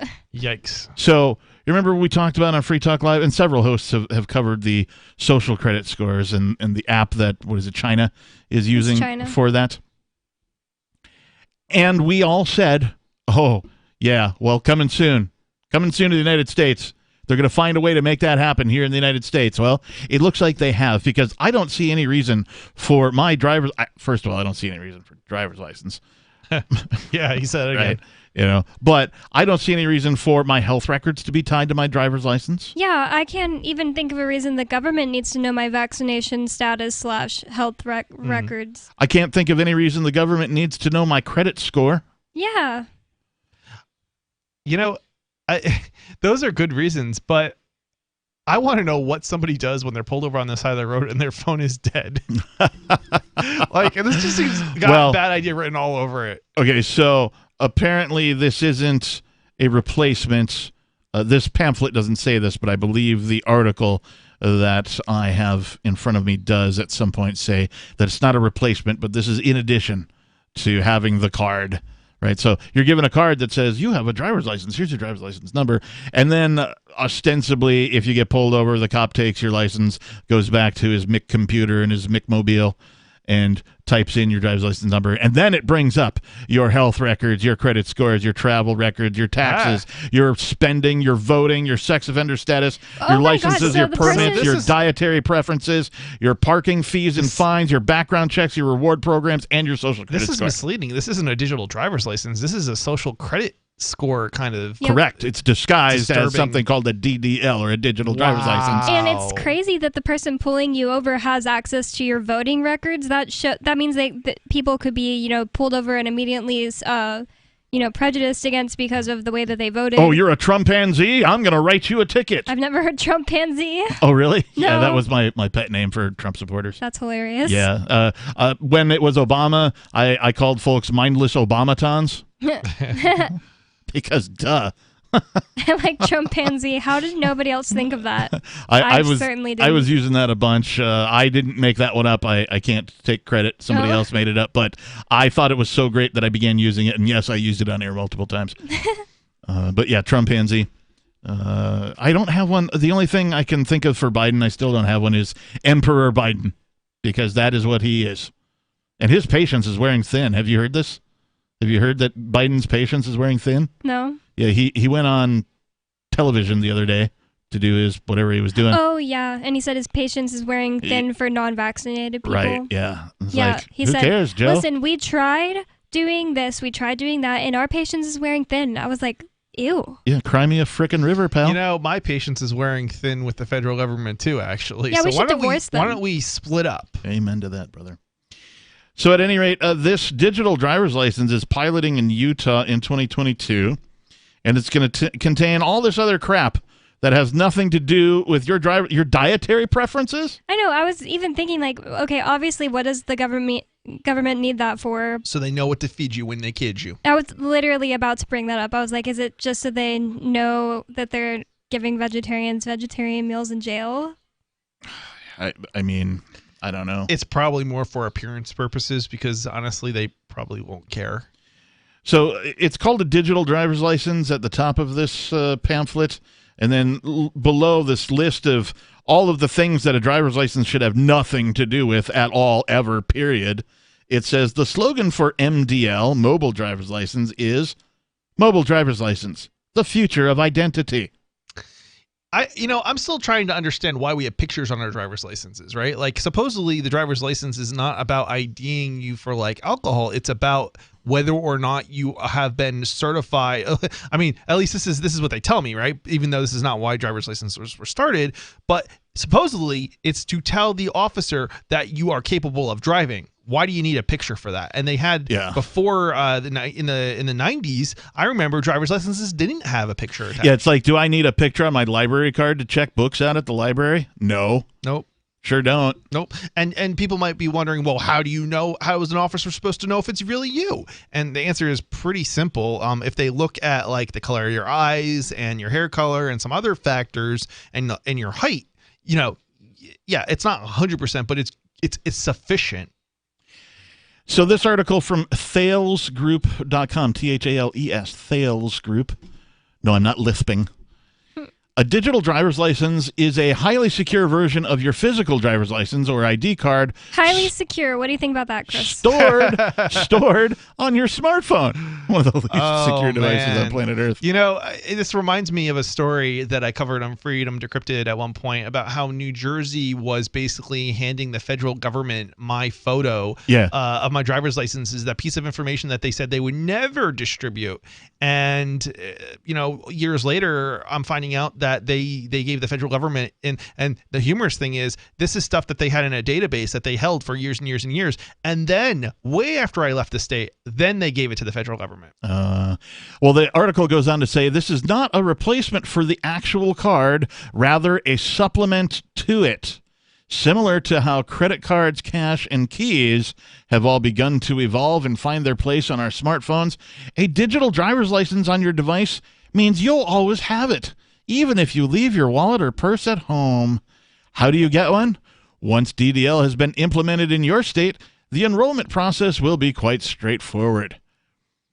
Are they serious? I have to say, I don't usually walk out of the house without my wallet, but I certainly have occasionally walked out without my phone. This has to be the same thing as the social credit app that China is using, repackaged by the state, of course, to be disguised as a driver's license app. More convenient. Liars and thieves. And it carries all this other information that the government has no business in. 603-283-6160. Is this digital driver's license the future?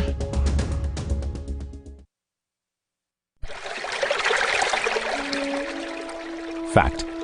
The new NSA data center in Utah requires 1.7 million gallons of water every single day to operate.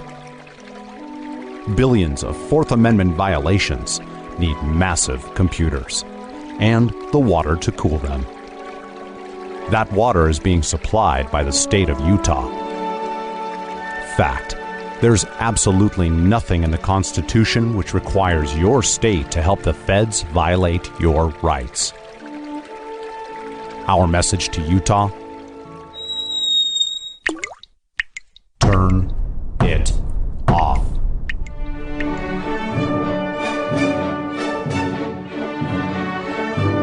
No water equals no NSA data center. Visit offnow.org.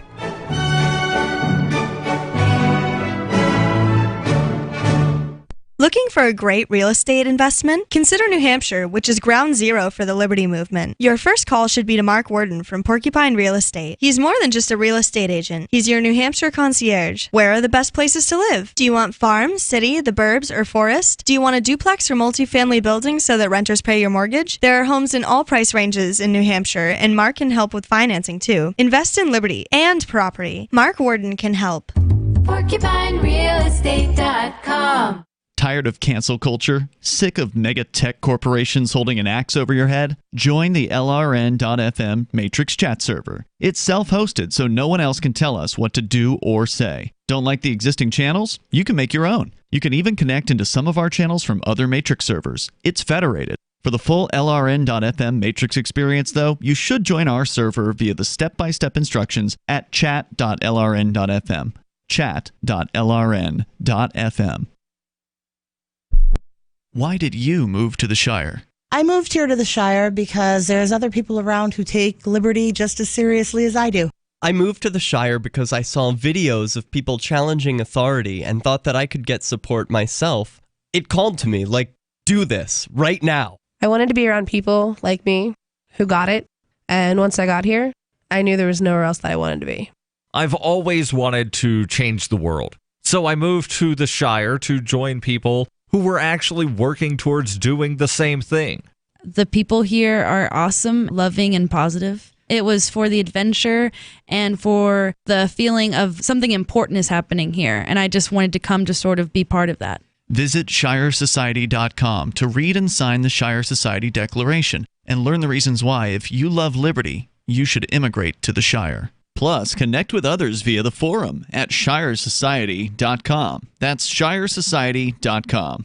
Some of you asked, and now we've delivered. LRN.FM's live Keene, New Hampshire studio shows are now streamed in HD on Twitch. Visit our channel at twitch.lrn.fm and give it a follow. If you have Amazon Prime, you get 1 free subscription on Twitch. If you use it on our channel, Twitch will give LRN.FM a monthly piece of your Prime subscription cost. So please watch, follow, share, and subscribe to twitch.lrn.fm. That's twitch.lrn.fm. So you've signed the Shire Society Declaration and are planning your move to New Hampshire to be around more liberty-oriented people. Next, sign up for the Shire Society Forum at forum.shiresociety.com. There are a bunch of people there who are already in the Shire, and they want to meet you. If you're already in the Shire physically, you should also come by the forums. Remember, not everyone uses Facebook. New people are signing up for the Shire Society Forum every month, so drop in and say hello at forum.shiresociety.com. We're still not sure why you'd want to watch, but our video feed is streaming nightly for free at cam.freetalklive.com.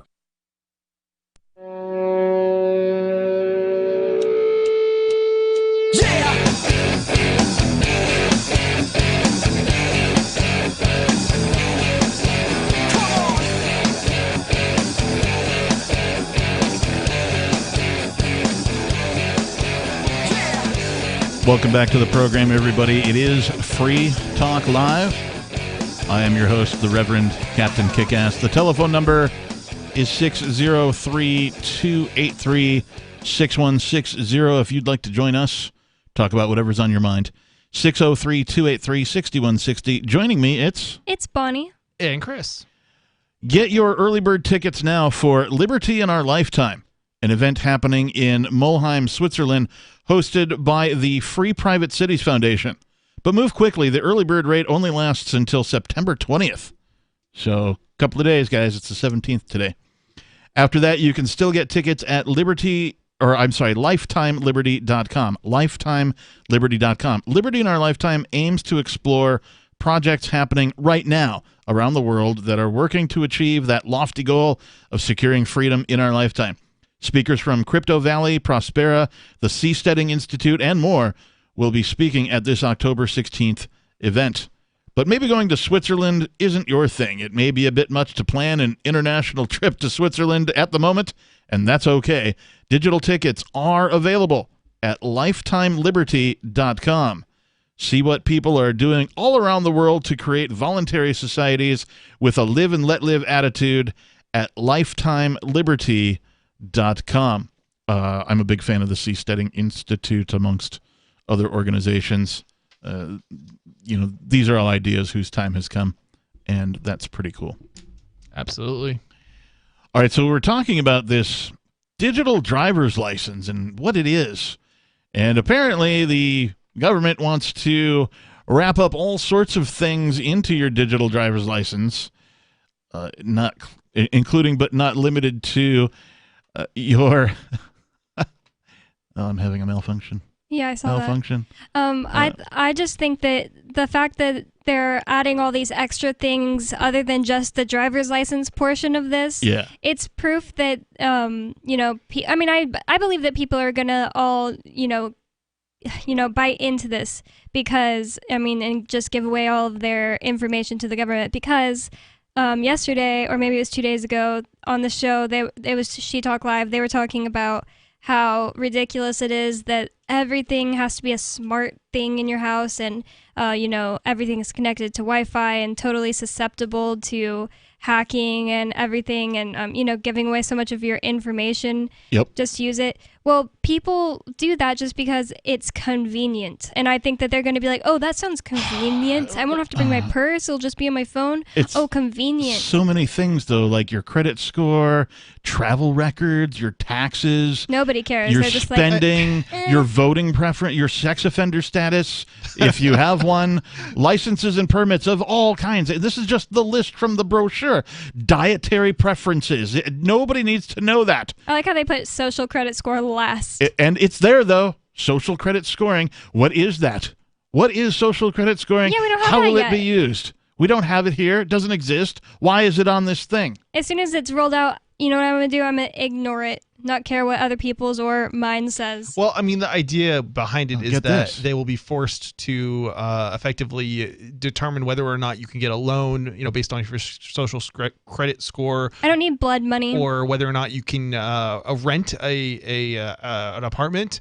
Or right, because it talked about having a record of your background checks. Right, or buy a house. What does that mean? All those things will be restricted based off your social credit score. Don't work with people that listen to that law at all. Only work with people who say F you government and don't implement that. It's easy to say that. It's harder to do. Not if everyone's doing it. If everyone complies, then it's hard. And again, this is the problem. This is why the Free State Project, was created. Compliance makes it. It's because nobody.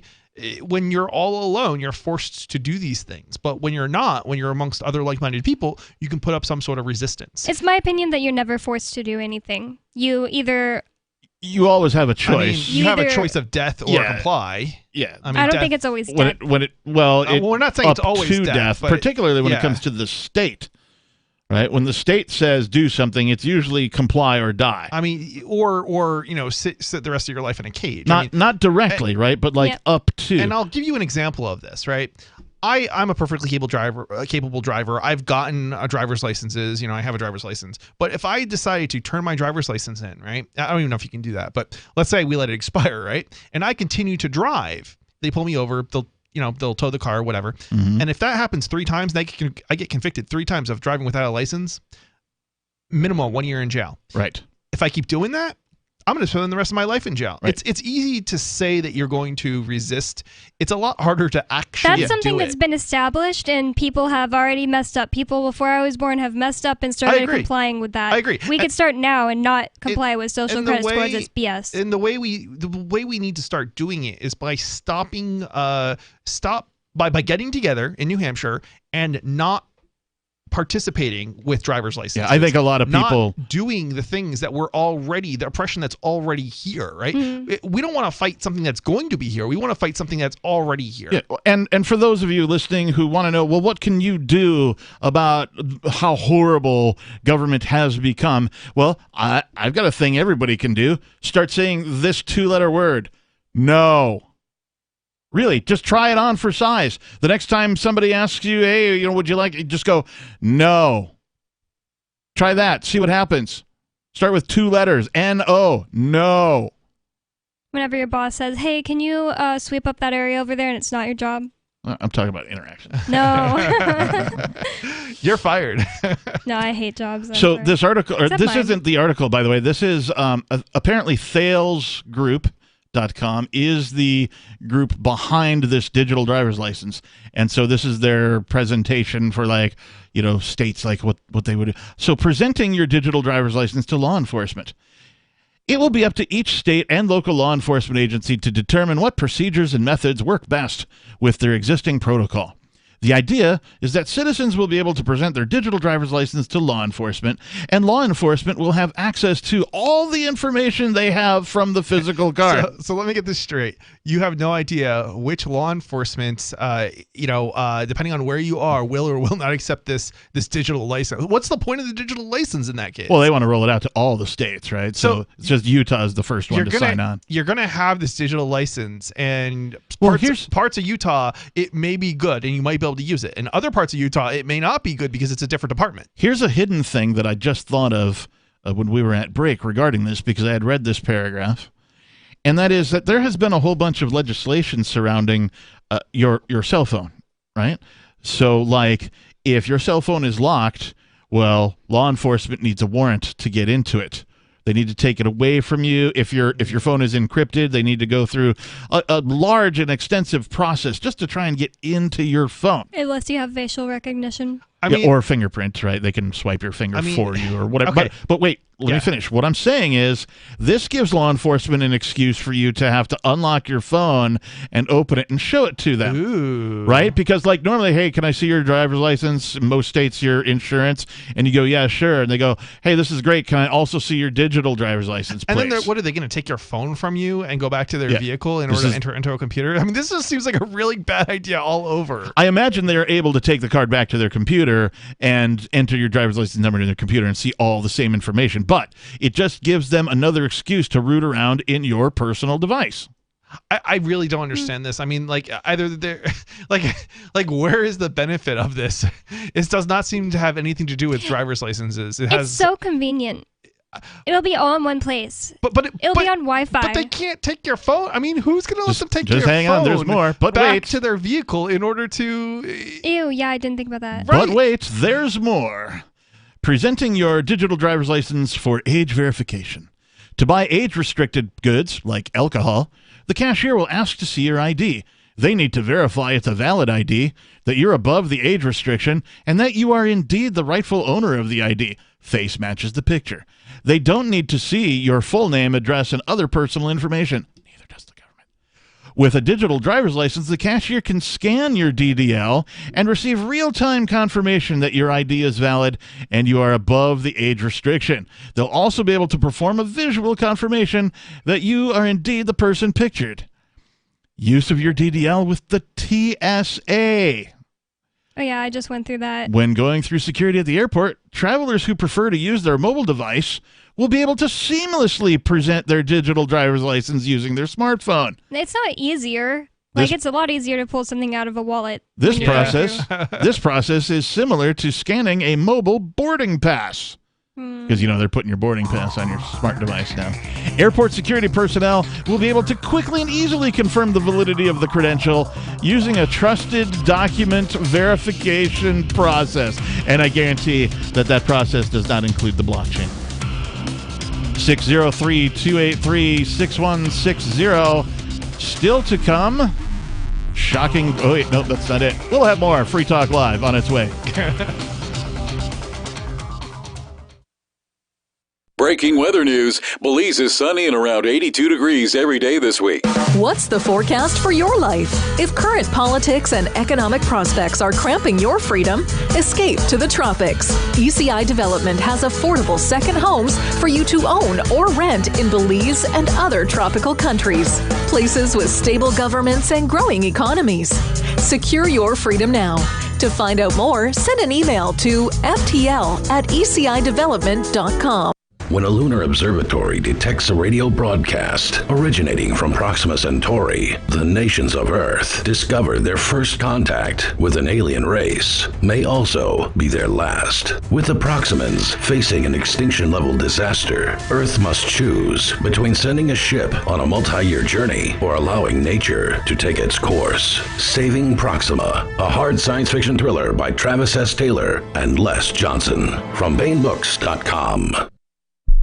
The new 4th edition of Healing Our World, The Compassion of Libertarianism, will take your understanding of liberty to a deeper level and has over 1,300 updated references, new cartoons, and a foreword by Dr. Ron Paul. With discounts for multiple book purchases, the 4th edition of Healing Our World is a great gift for the liberals, pragmatists, environmentalists, and Christians in your life who think libertarianism is cold-hearted. Get yours today at healing.freetalklive.com and use promo code FTL for a $5 discount. If you want to know know the latest about Free Talk Live before we go on the air, all you need to decide is how you want it delivered. It's your choice. Visit news.freetalklive.com to receive our usually weekly news updates by email. Plus, we have a Twitter account at twitter.freetalklive.com, and you can follow us on the decentralized Mastodon platform at toot.freetalklive.com. So please follow us at toot.freetalklive.com and sign up for our emails at news.freetalklive.com.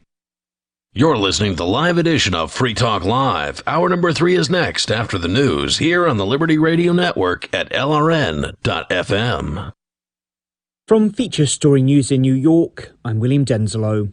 The Pentagon has announced that a drone strike in Afghanistan on August 29th was a mistake that killed 10 innocent civilians, including 7 children. Investigators have concluded that the targeted Toyota sedan was most likely loaded with water bottles, not explosives. The United Nations is warning Earth is on a catastrophic pathway, with global temperatures poised to rise 2.7 degrees Celsius by the end of the century. That's according to a new report from the UN Climate Agency. Rachel Silverman has more. The report shows emissions of planet-warming gases are poised to grow by 16% during this decade compared with 2010 levels, even though the latest scientific research indicates they need to decrease by at least a quarter by 2030 to avert the worst impacts of global warming. That level of warming is likely to worsen extreme wildfires, droughts, and floods, to increase the frequency of deadly heat waves, and to threaten coastal cities with rising sea levels. The report was released ahead of the annual gathering of presidents and prime ministers for the UN General Assembly next week, where climate change is likely to be one of the key issues. Meanwhile, US President Joe Biden has pushed major economies to make further cuts to emissions ahead of a major UN summit in November. Nick Harper reports from Washington. The Biden administration wants to target methane emissions this time round to create a global pledge that would see countries aim to reduce methane emissions by at least 30% by 2030. But other countries want the US to make commitments on global finance and pledge billions of dollars to help poorer nations achieve their climate goals. The UK government has announced what it calls simplified travel measures for overseas arrivals. The traffic light system has been scrapped, and while a red list of restricted countries or territories remains in place, fully vaccinated travellers from other countries will soon face fewer tests. Laura Macon-Isherwood reports. The long-used green, amber and red traffic light travel list system will be scrapped, replaced instead by just one red list, countries from where travel is still banned unless you are a British or Irish national or have residency rights in the UK. For all other countries, fully vaccinated travellers will be able to enter the UK without having to take a PCR test beforehand and with just one COVID-19 test to take within 2 days of arrival. In a tweet, Transport Secretary Grant Shapps said the move would make travel simpler and cheaper, and the government says is a way to take advantage of high levels of vaccination. And more than 10,000 migrants have gathered under a bridge by the US-Mexico border. It's a growing humanitarian emergency and comes as illegal crossings have hit a 20-year high. From bureaus worldwide, this is FSN. With FSN Spotlight, I'm Simon Marks. Today remembering Sir Clive Sinclair, who has died at the age of 81. Back in the 1980s, his name was synonymous with the rapid development of the home and business computer industry. Sinclair Electronics was a British success story inspired by Clive Sinclair's invention of the pocket calculator in the early 1970s. Sir Clive went on to launch computer kits that enthusiasts could build in their own homes. The Spectrum, one of the first mass-market computers designed for an early generation of gamers. He left school at 17 to pursue his passion for electronics, and by 1984, launching the QL computer for businesses, he had a clear vision of where the industry was heading. The computer business generally is a long way from being even remotely near its end. It's an industry which is going to become the biggest industry in the world, bigger than cars, bigger than steel, bigger than shipbuilding. Most of those computers, not just in numbers, which is obvious, but also in money, will be personal computers. How right he was. His business would be eventually outmaneuvered by larger competitors, including, of course, Apple and Microsoft. And his C5, an electric tricycle, was a major business flop. But he was an entrepreneur with unparalleled vision, even though, quite extraordinarily, he deliberately never used email. With FSN Spotlight, I'm Simon Marks. FSN is an independent source of news for TV, radio and digital networks worldwide. You can find more of our minute-by-minute updates on Twitter. Follow us there at Feature Story. And we have a wealth of audio and video stories from our global news bureaus on Facebook. You can find us there by following Feature Story News. Stay tuned for further updates right here. But for now, that's the latest Feature Story News. William Denzelo reporting.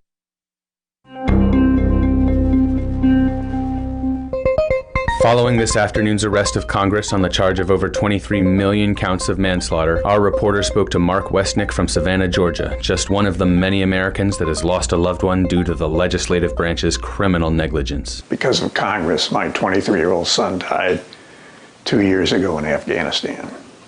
My nephew, he lost his leg in Iraq in 2006, and my brother died in Vietnam in 1969. Congress killed my family. Defense attorneys for the now incarcerated 538-member group have dismissed the claims made by Westnick and other victims and released a statement saying their client has been, quote, a pillar of the national community for over 200 years and completely innocent of any and all wrongdoing. Keep checking theonion.com for more as this story develops. This is the Onion News Network.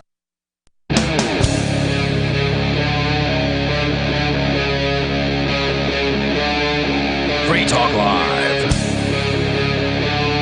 Free Talk Live. Yes, that is the name of the program. What is Free Talk Live? Well, we're a live call-in radio talk program where you can take control of the airwaves, talk about anything that's on your mind. The telephone number is 603-283-6160. Again, 603-283-6160. In the studio, it's myself, the captain. It's Bonnie. And Chris. So, digital driver's license, man. Like, I just don't. It seems, I knew that they were going to wrap up the Chinese, social credit score app some way, somehow.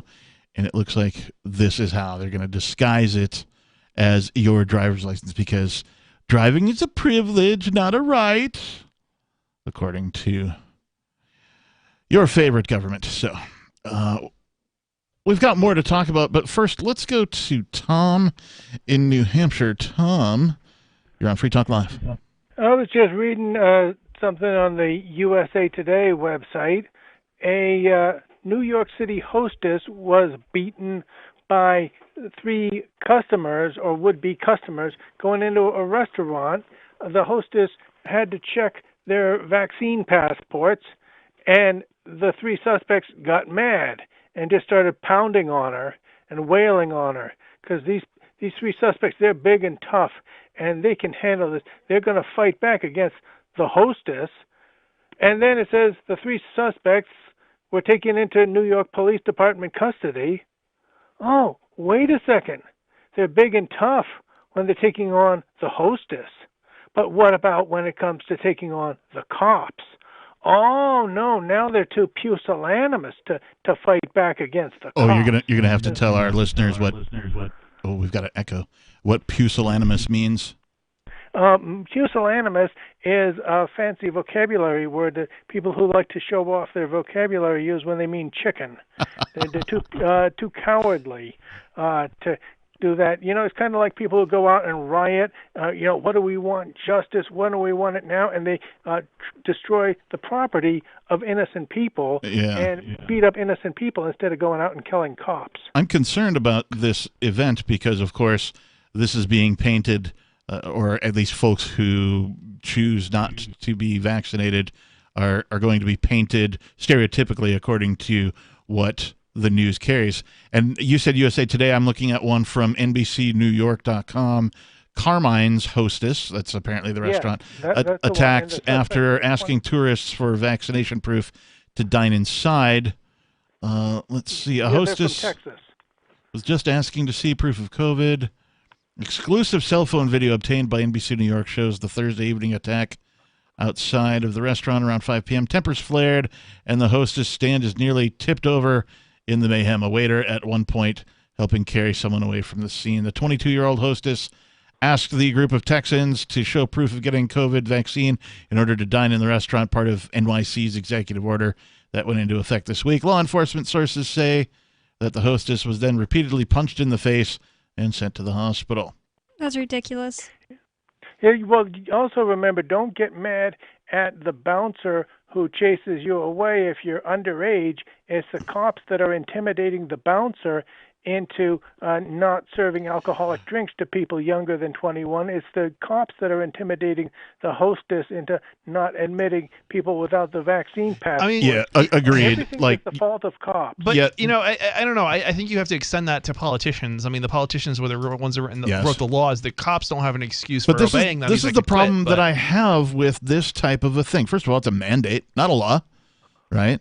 Second of all, the government is putting businesses in the awkward position of law enforcement. Yeah. Right? Mandate enforcement, if you will. Since it's not technically a law, it's a mandate. So now, all of a sudden, your business not only has to conduct business, right? You have to, in this case, a restaurant, you have to make the food, you have to prep the food, you have to cook the food, you have to serve the food, you have to escort people in and out of your establishment, you have to do all the things that this type of business requires just to make some money, is now also responsible for enforcing a government mandate.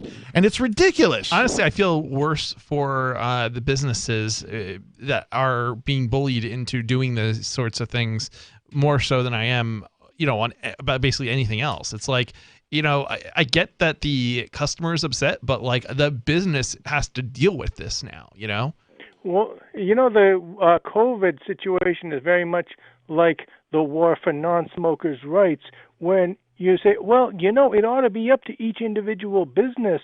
And yeah, what happens when the business doesn't allow smoking?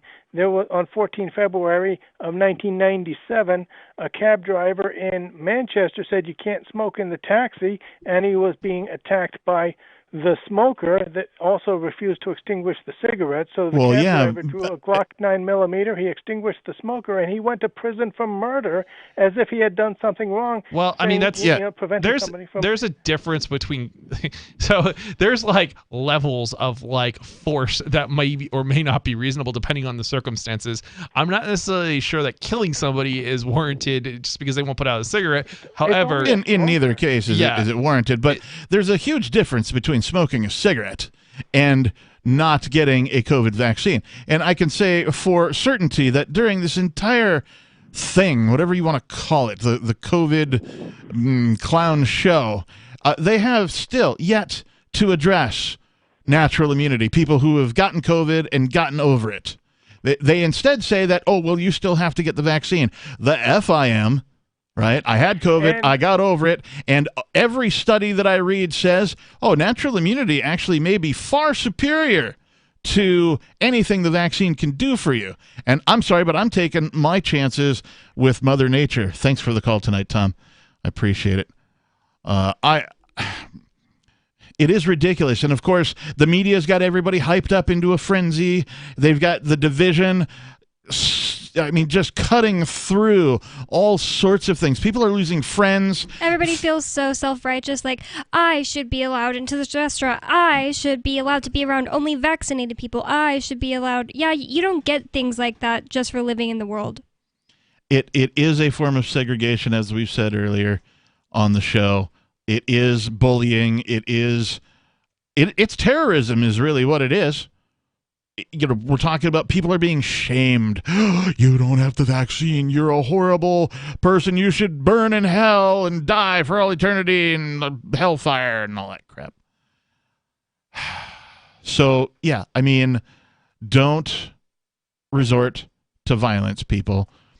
If you go to a place and they're like, hey, you can't come in unless you show a thing, then go to another place.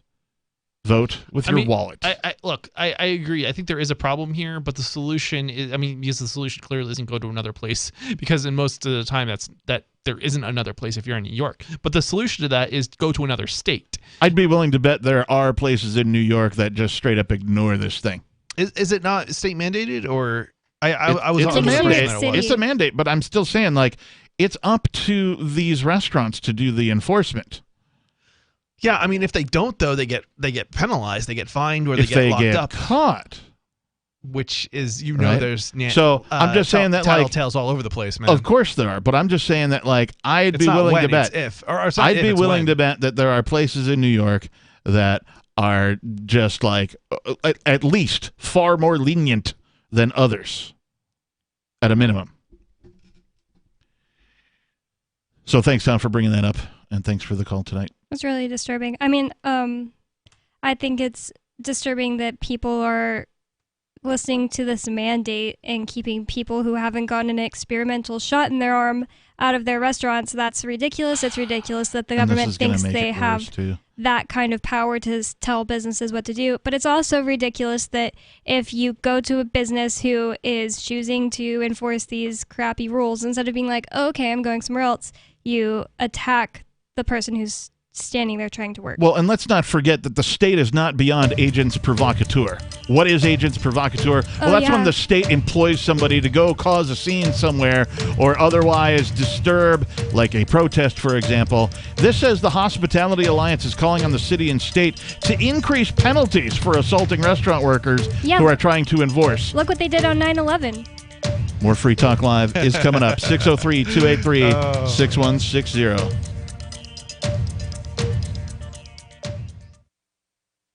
Are you tired of governments murdering people around the world? Stop using their money. There is an alternative. Bitcoin is a stateless, free market, non-political currency. Bitcoin cannot be inflated or controlled by any government. By using their money, you're helping the state. Stop doing it. You have an incredible alternative available now. Learn it, use it, spread it. Get started with Bitcoin at Bitcoin.com. That's Bitcoin.com. Do you feel like your nation, state, or community no longer holds your values? Have you dreamt of a place where people agree that liberty is important and are free to pursue their projects so long as they respect the property of others? There are many people just like you that are discovering freeprivatecities.com. Their social media links are at the upper right of the page at freeprivatecities.com. All skill levels will be needed when the first of the Free Private Cities opens. It's sooner than you think. Stop arguing and build. freeprivatecities.com. Breaking weather news. Belize is sunny and around 82 degrees every day this week. What's the forecast for your life? If current politics and economic prospects are cramping your freedom, escape to the tropics. ECI Development has affordable second homes for you to own or rent in Belize and other tropical countries. Places with stable governments and growing economies. Secure your freedom now.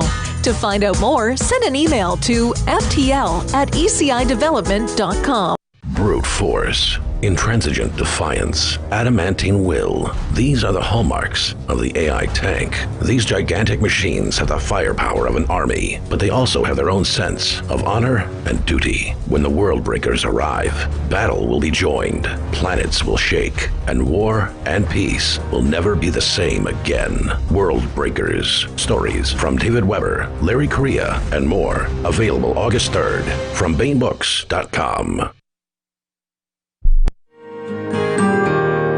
So the protection of life, liberty, and property is what the Free State Project is all about. But it's an effort to move 20,000 people who understand. It's about demonstrating to the entire country that, yeah, we can have a free market, a truly free market. Making it just a freer, great place to live.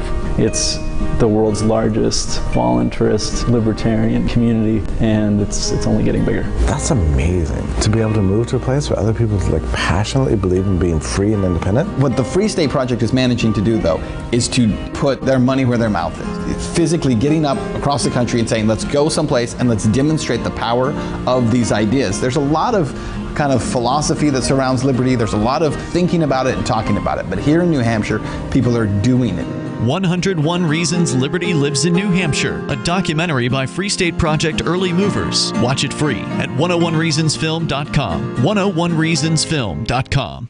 The LRN.FM social media channels have been revamped. We've eliminated Facebook and focused on other platforms like Twitter and Mastodon, the decentralized alternative to Twitter. On our accounts, you'll find posts from multiple LRN.FM show hosts together in one place. Follow us on Twitter at twitter.lrn.fm, or better yet, move to the decentralized Mastodon social media platform at toot.lrn.fm, toot.lrn.fm. I think you'll like it. How many lawyers does it take to change a light bulb? None. They'd rather keep their clients in the dark. There are too many lawyer jokes to count. However, there are some lawyers with more noble intentions.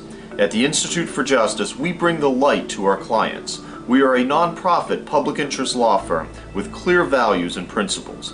At IJ, we fight for those whose most basic rights are denied by the government. Visit our website today at ij.org. Yep, we still do email. Drop your email address in the entry box at freetalklive.com, and you'll be kept in the loop with Free Talk Live.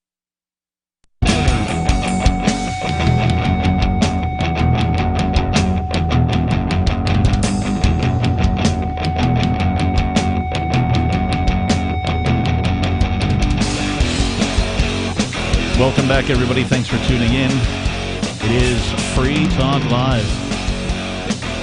The telephone number in the studio, if you'd like to join us and comment on anything we've covered tonight or anything else that you'd like to talk about, you're free to call 603-283-6160. In the studio, it's myself, the captain. It's Bonnie. And Chris. Free Talk Live's video archives have been on Library for years. Library is an uncensorable, decentralized, blockchain-based media sharing protocol, and we're big fans of it here on Free Talk Live. In 2020, Library launched Odyssey, a video sharing website to compete with YouTube, and it's really taking off now with over 1 million channels, many of whom are disaffected YouTube creators. During YouTube's crackdown for not towing the government line on COVID, the Free Talk Live YouTube channel started receiving strikes and could be completely taken down really at any moment. Thankfully, Odyssey started offering live streaming, so we're now streaming live every night and posting our video archives permanently to Odyssey. You can watch live or anytime on our Odyssey channel by visiting video.freetalklive.com. If you want to go all in, download the desktop app at lbry.com, and then every video archive you watch, you'll help seed and keep it online forever. Again, visit video.freetalklive.com and follow us on Odyssey today, video.freetalklive.com. All right, so Tom, who called in the previous segment, said that a hostess at a restaurant in New York City was attacked as she was asking some folks for their COVID papers. The papers, please. And so I opined, of course, that I don't like that the government have put businesses in charge of enforcement of a mandate, which isn't even a law, by the way. Now, I just want to make a correction here because Tom used words like these big bad men, these dudes, these guys. Well, it wasn't. This from abcnews.com. The incident took place at Carmine's Italian restaurant in the Upper West Side neighborhood of Manhattan. According to the New York Police Department, 3 women from Texas, a 44-year-old and her 21-year-old daughter, as well as another 49-year-old, tried to enter the restaurant when they were asked for proof of vaccination, according to the police department. So, looks like it was a chick fight. I don't know that that's important. I just wanted to make the clarification that the information Tom was giving us was incorrect. It seems retarded to be from Texas and to just go to New York City right now. How about just stay in Texas? When I was down there just now, I didn't have to wear a mask the whole time. Yeah. Yeah, I have to say I haven't left New Hampshire in like 2 years. Yeah. And I used to go out of state well, I don't want to say I've never left New Hampshire, but I haven't gone very far, let's put it that way. And 2 years, and it's crazy. I don't know why anybody would want to leave this place. And especially to go to New York City right now. Yeah. And this article has the type of verbiage that's going to make otherwise uninformed people form a stereotype. Assaulting a restaurant worker for doing their job is abhorrent and must be punished. Well, when your government makes this hostess at a restaurant the enforcer for your, I'm going to say, illegal mandate, unjust, if nothing else, then, I'm not surprised something like this has happened. And I don't think this will be the last time we'll report on something like this happening, that it will show up on our radar here at Free Talk Live.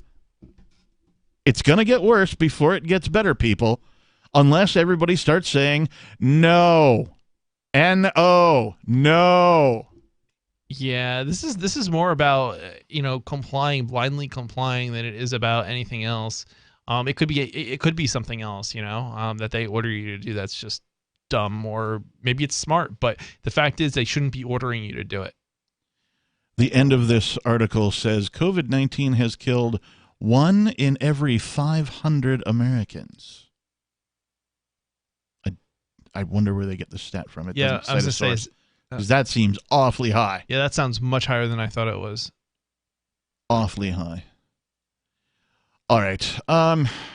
Let's move on.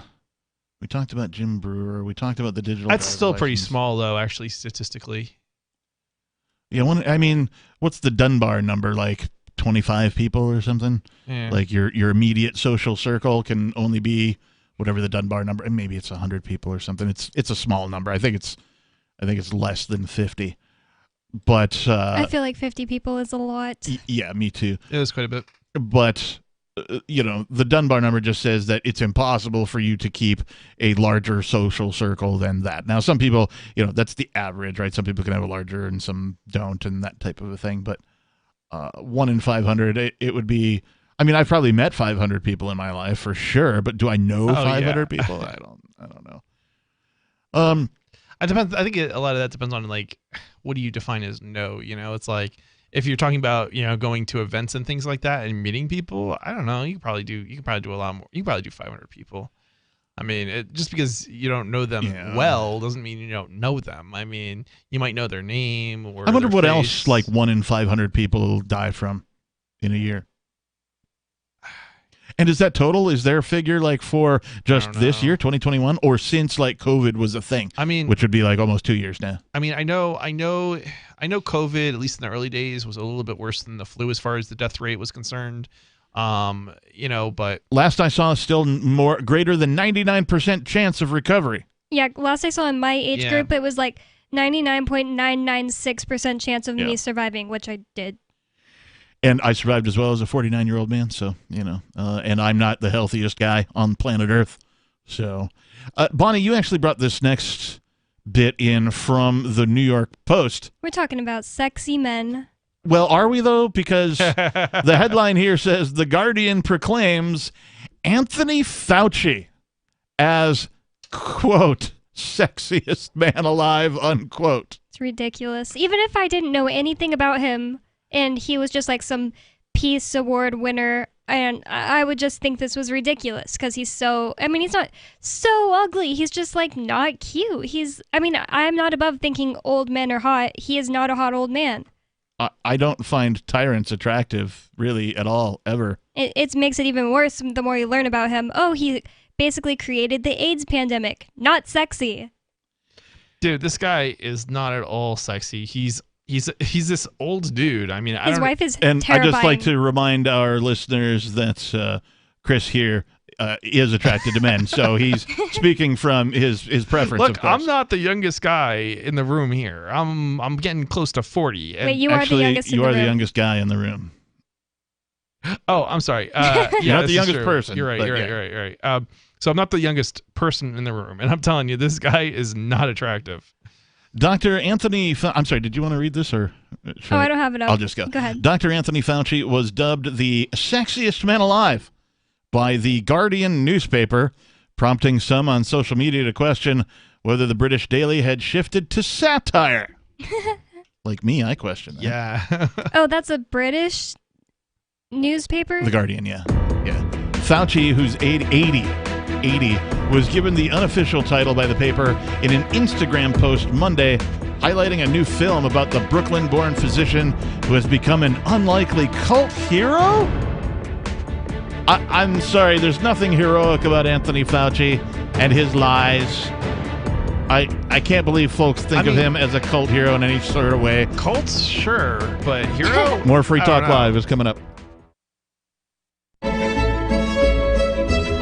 Karl Wattner, longtime proponent of a voluntary society, died last December. You may have seen his articles published on his website, voluntarist.com, in his newsletter, The Voluntarist, the Mises Institute, or elsewhere over the last 40 years. His newest book, I Must Speak Out, Volume 2, The Best of the Voluntarist, is now available via Liberty Under Attack Publications. This 430-page second volume spans the years of 2000 through 2020 and includes articles by Karl Wattner, Hans Hermann Hoppe, Karl Hess, Benjamin Tucker, George H. Smith, Lysander Spooner, Pete Eyre, Joyce Brand, and many others. I Must Speak Out is for the newly initiated, the veteran voluntarist, or anywhere in between. Buy the book now at libertyunderattack.com/voluntarist. For more great content on building a voluntary society and for Karl's extensive archives, check out voluntarist.com. From Feature Story News in New York, I'm William Denzelo.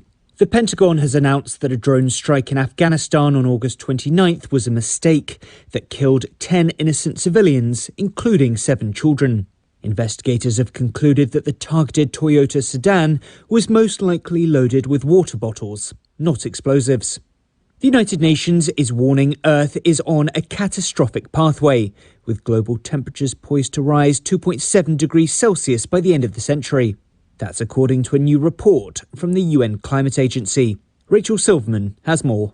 The report shows emissions of planet-warming gases are poised to grow by 16% during this decade compared with 2010 levels, even though the latest scientific research indicates they need to decrease by at least a quarter by 2030 to avert the worst impacts of global warming. That level of warming is likely to worsen extreme wildfires, droughts, and floods, to increase the frequency of deadly heat waves, and to threaten coastal cities with rising sea levels. The report was released ahead of the annual gathering of presidents and prime ministers for the UN General Assembly next week, where climate change is likely to be one of the key issues. Meanwhile, US President Joe Biden has pushed major economies to make further cuts to emissions ahead of a major UN summit in November. Nick Harper reports from Washington. The Biden administration wants to target methane emissions this time round to create a global pledge that would see countries aim to reduce methane emissions by at least 30%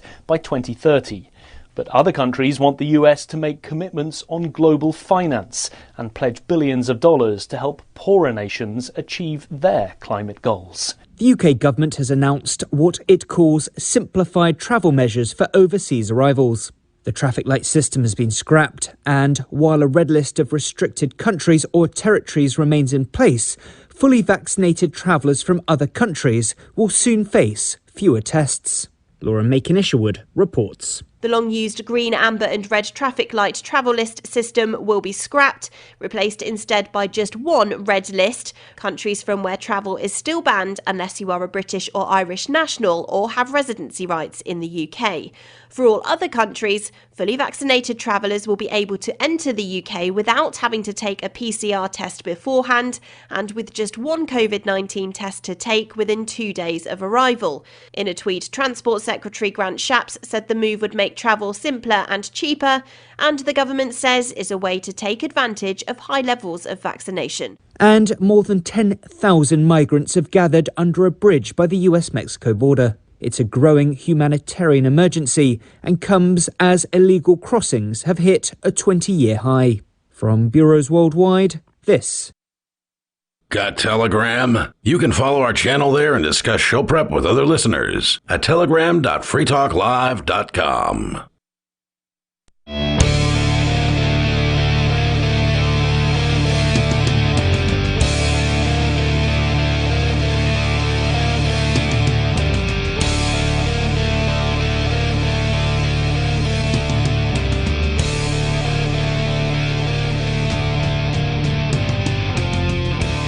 I mean, this is unbelievable. This seems to me that everybody at The Guardian has a large case of Stockholm Syndrome, because I don't know how you could have find your oppressors attractive in any way, shape, or form.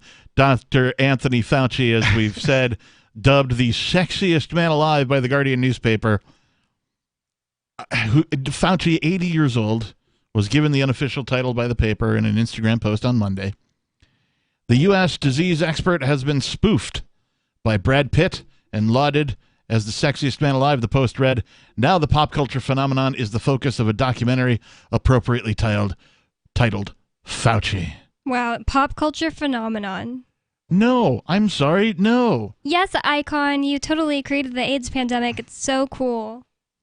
The documentary, co-directed by Emmy winners John Hoffman and Janet Tobias, was released Friday. It's billed as an intimate look into the life of Fauci, whose career spanned 7 presidents and was bookended by 2 pandemics, including HIV and COVID-19. There's only been one hot politician. Do you know who he is? Chris, who is he? Ian Freeman? Oh, no, he's not a politician. He's run for office. He has run Okay, for well, office. then Ian Freeman and So Ian John F. Freeman Kennedy. is your boyfriend. You're going on the just Kennedy road. To huh? clarify this for listeners. Yes, and John F. Kennedy. I mean, don't get me wrong. There's been some, some female candidates that have been average to above average in attractiveness until they open their frickin' mouth. Yeah, I mean, AOC has horse teeth. Well, and I didn't even mean that. I just mean like I know. the crap that comes out of their mouth, the statist crap. Like, yeah. And I keep telling people this, but it's Alexandria Ocasio-Cortez. You have to pronounce it right. It's not Ocasio. It's Crazy-Ho. Alexandria Ocasio-Ho. Crazy-Ho. That's how you can remember. You've got a frickin' horse face. Wait, sorry. Just had to finish that up. Anyway, in the studio tonight, it's myself, the captain. It's Bonnie. And Chris. If you want to call and comment or talk about something, the telephone number is 603-283-6160. This article continues. At the core of Tony's popularity. Tony, they're calling him Tony. Tony. At the core of Tony's popularity. Now, I'm not going to finish reading this. I'm going to tell you what I think is at the core of Tony's popularity. The government putting him on television. Brainwashing. Propaganda. That is at the core of Tony's popularity. Let's see what this sentence says. This is a quote, too, by I don't know who. At the core of Tony's popularity is that people intuit that this is a man who is speaking the truth and who will not let anything stand in the way, Hoffman told The Guardian. Tony is the signal amid the noise. People are able to sense that there's a lot of noise and their ears are trying to find the signal. And Tony is the signal. Maybe because he's been pushed by everybody, like to be the only person who's allowed to be right about COVID when he changes his mind all the time and he has been caught, withholding information, like when his emails were leaked that showed that he was telling people not to talk about the possibility that the virus may have originated in the lab in Wuhan. Yeah. And on top, he has lied about so many things and flip-flop, which is another word for lie, by the way. If he said one thing and then later on he goes against what he said earlier, that's also known as a lie. So he's done all of that.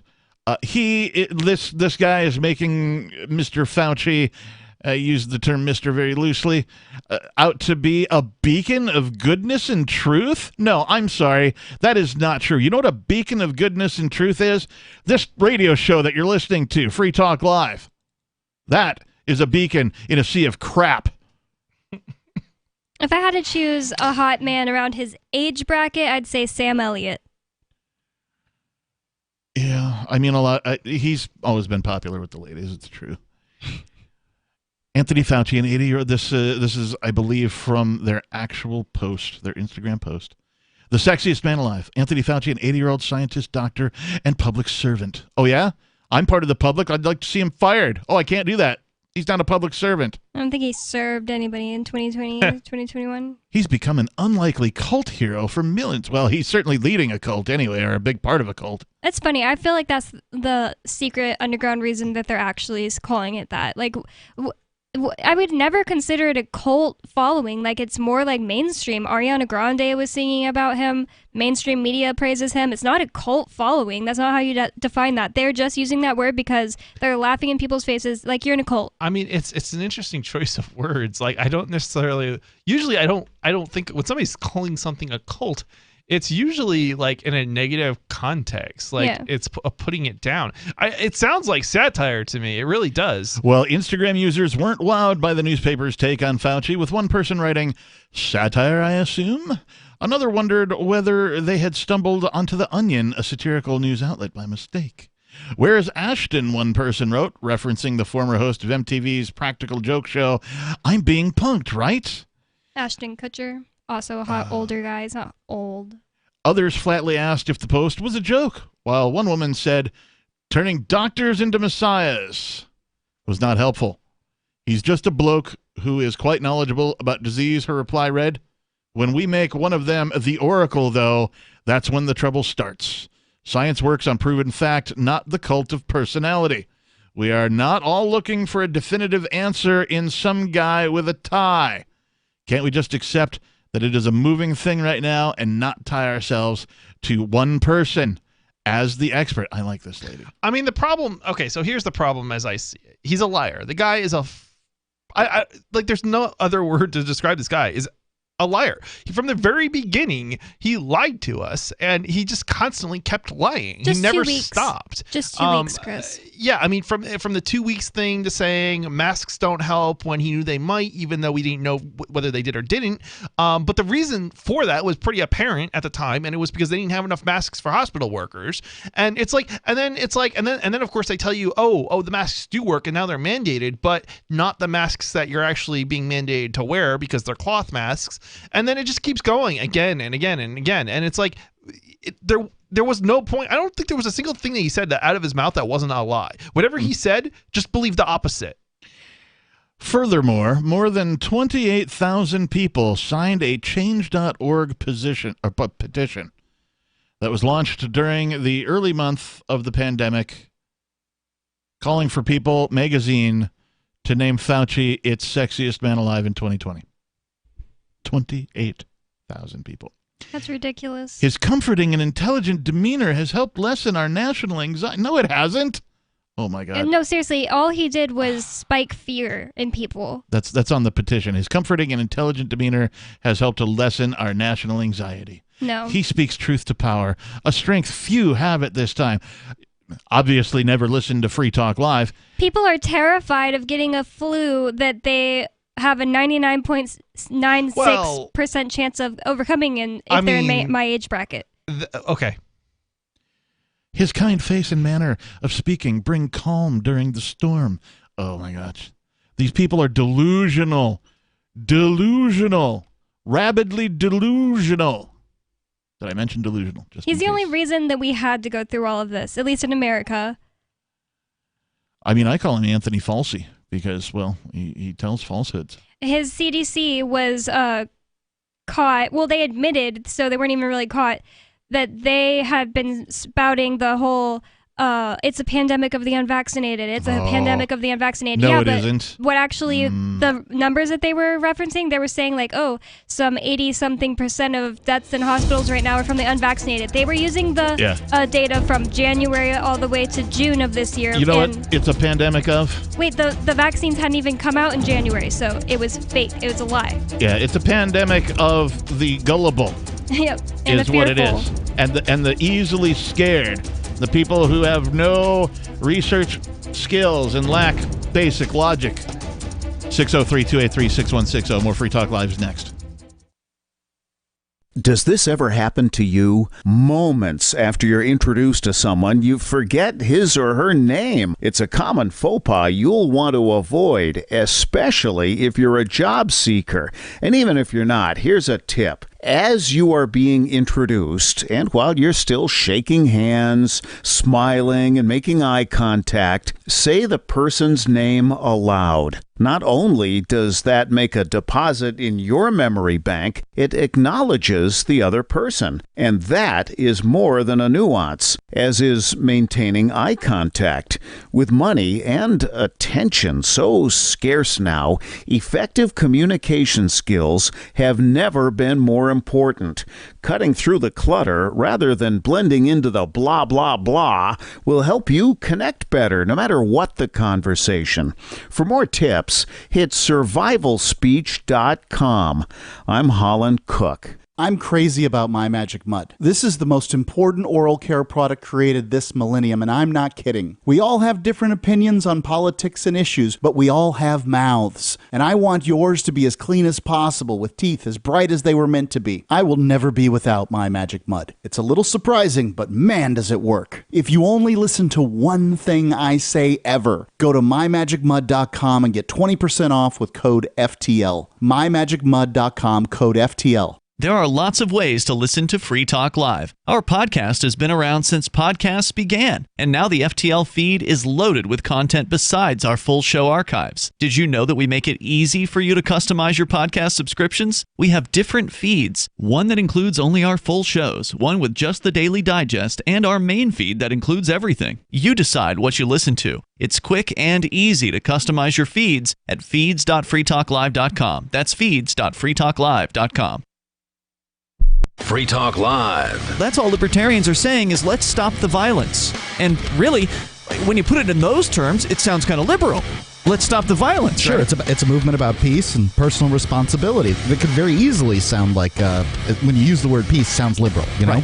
So if the first libertarian you ever meet or hear on the radio is just talking about making government smaller, I can totally understand why you would get confused and think that it's just a bunch of alt-right wingers. That's one of the reasons why I kind of shy away from labeling myself that way. Often we get terms like radical used towards us, but radical, really? Peace, personal responsibility, voluntary interaction between individuals? That's radical? I'll tell you what's radical. Radical's using a gun and a bunch of guys in armored suits with helmets to enforce your will on people. Free Talk Live, 7 nights a week from 7 to 10 Eastern, live on the Liberty Radio Network at LRN.FM.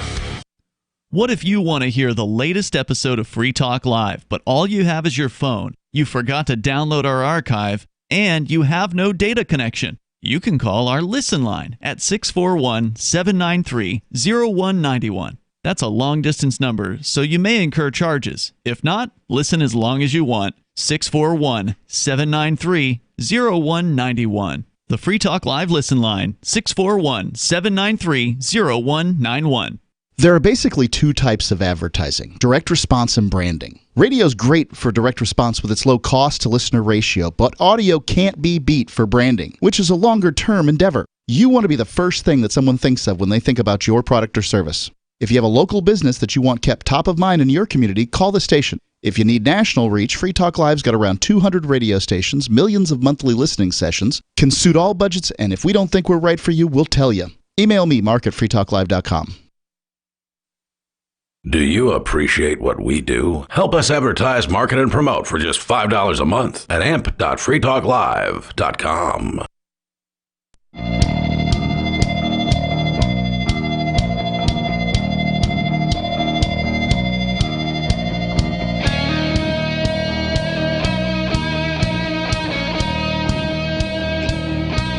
Welcome back, everybody. It is the final segment of tonight's episode of Free Talk Live.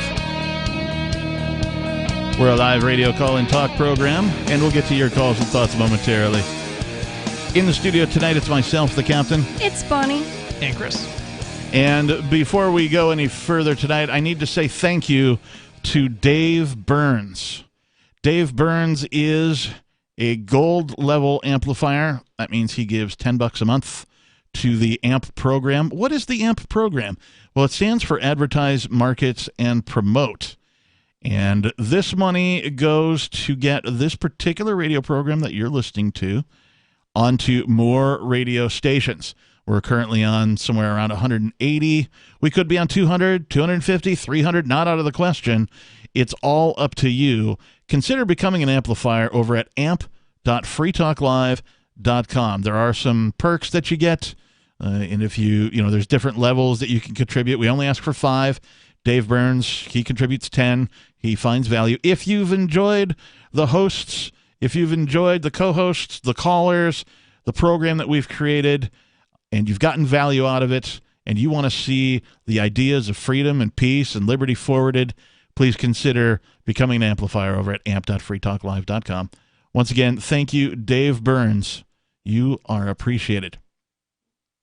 All right, let's go to Josie calling from Virginia. Josie, you're on Free Talk Yes. Live. Hello to you all. I am talking about The Real Anthony Fauci, a new book out by Robert Kennedy Jr., who has done great stuff for the people on the kind of health freedom that we want. The magazine is called Health Freedom News. Mm-hmm. It's the summer edition, and it's from the National Health Federation. I recommend everybody contribute something to that small little group over there in California, the NHF.com, NHF for National Health Federation. But in the meantime, I'm calling because you all were talking about the so-called Faustus Fauci, which is what I call him. I call him Fasci, but go ahead. He's false no matter what. Yes, indeed. He has this author of Robert Kennedy, the real Anthony Fauci, was conducting training exercises towards the overthrow of the United States without the knowledge of the American people. He has the power to shut down economies worldwide, bankrupt nations, destroy the American and other middle classes, and on and on. It's a very wide net that's been thrown here. In the year 2000, he met with Bill Gates, and they formed a vaccine partnership to co-develop vaccines. So now we're deep into that right now. Yep. Which partnership controls quasi-agencies throughout the entire world, not just the United States. They also control giant companies, Microsoft, Google, and Apple. And he says the spider web is vast. And 10 years later, the almighty Bill Gates appeared before the UN General Assembly to declare the decade to be the decade of vaccines. I mean, how horrible we're is that? into that now, isn't it incredible? Oh, that and just... he organized a witch hunt against the anti-vax groups, notwithstanding many people's genuine concern about missing science, and their questions about the vaccine's actual quality, safety, and efficacy, which is not very good. Right. Intense censorship of anti-vaccine voices ensued. And these tentacles extend all into the big food and drug companies as well. And you can according to tell, you Kennedy. can see the results of that, Josie. Yeah, I mean, we're right into it. Just globally, right? You can just look at all the other countries that are doing the same thing, and it's like monkey see, monkey do. One country does a thing, all the other countries have to do it. For why? Why? Well, politicians like to exploit people. That's what it comes we down might to. have a few that, like, Sweden might be away from that, but Gates is God of technology. That's Gates. Yeah. And it intended to replace God himself, as Kennedy discloses public health in a syringe. That is Gates's approach to public health worldwide. And this Fauci's doesn't too. include Gates's tentacles into climate change, including his genius idea to dim the sun. When Gates can control acts of God, he not only is above the law, he is the law.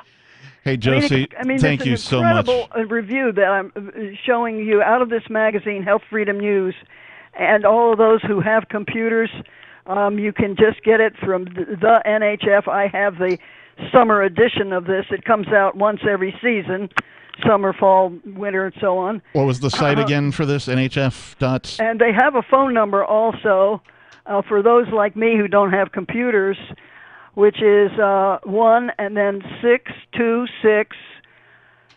626-357-2181. That's 626-357-2181. And you can, What was the website again, Josie? NHF? Magazine. What was it? What? What was the website for them again? NHF? The NHF.com, NHF for National Health Federation. Got it. Hey, thanks for the call tonight, Josie. We appreciate it. I'm glad that she brought up Sweden, though, because I wanted to end the night on some good news since, well, I've had bad news this week.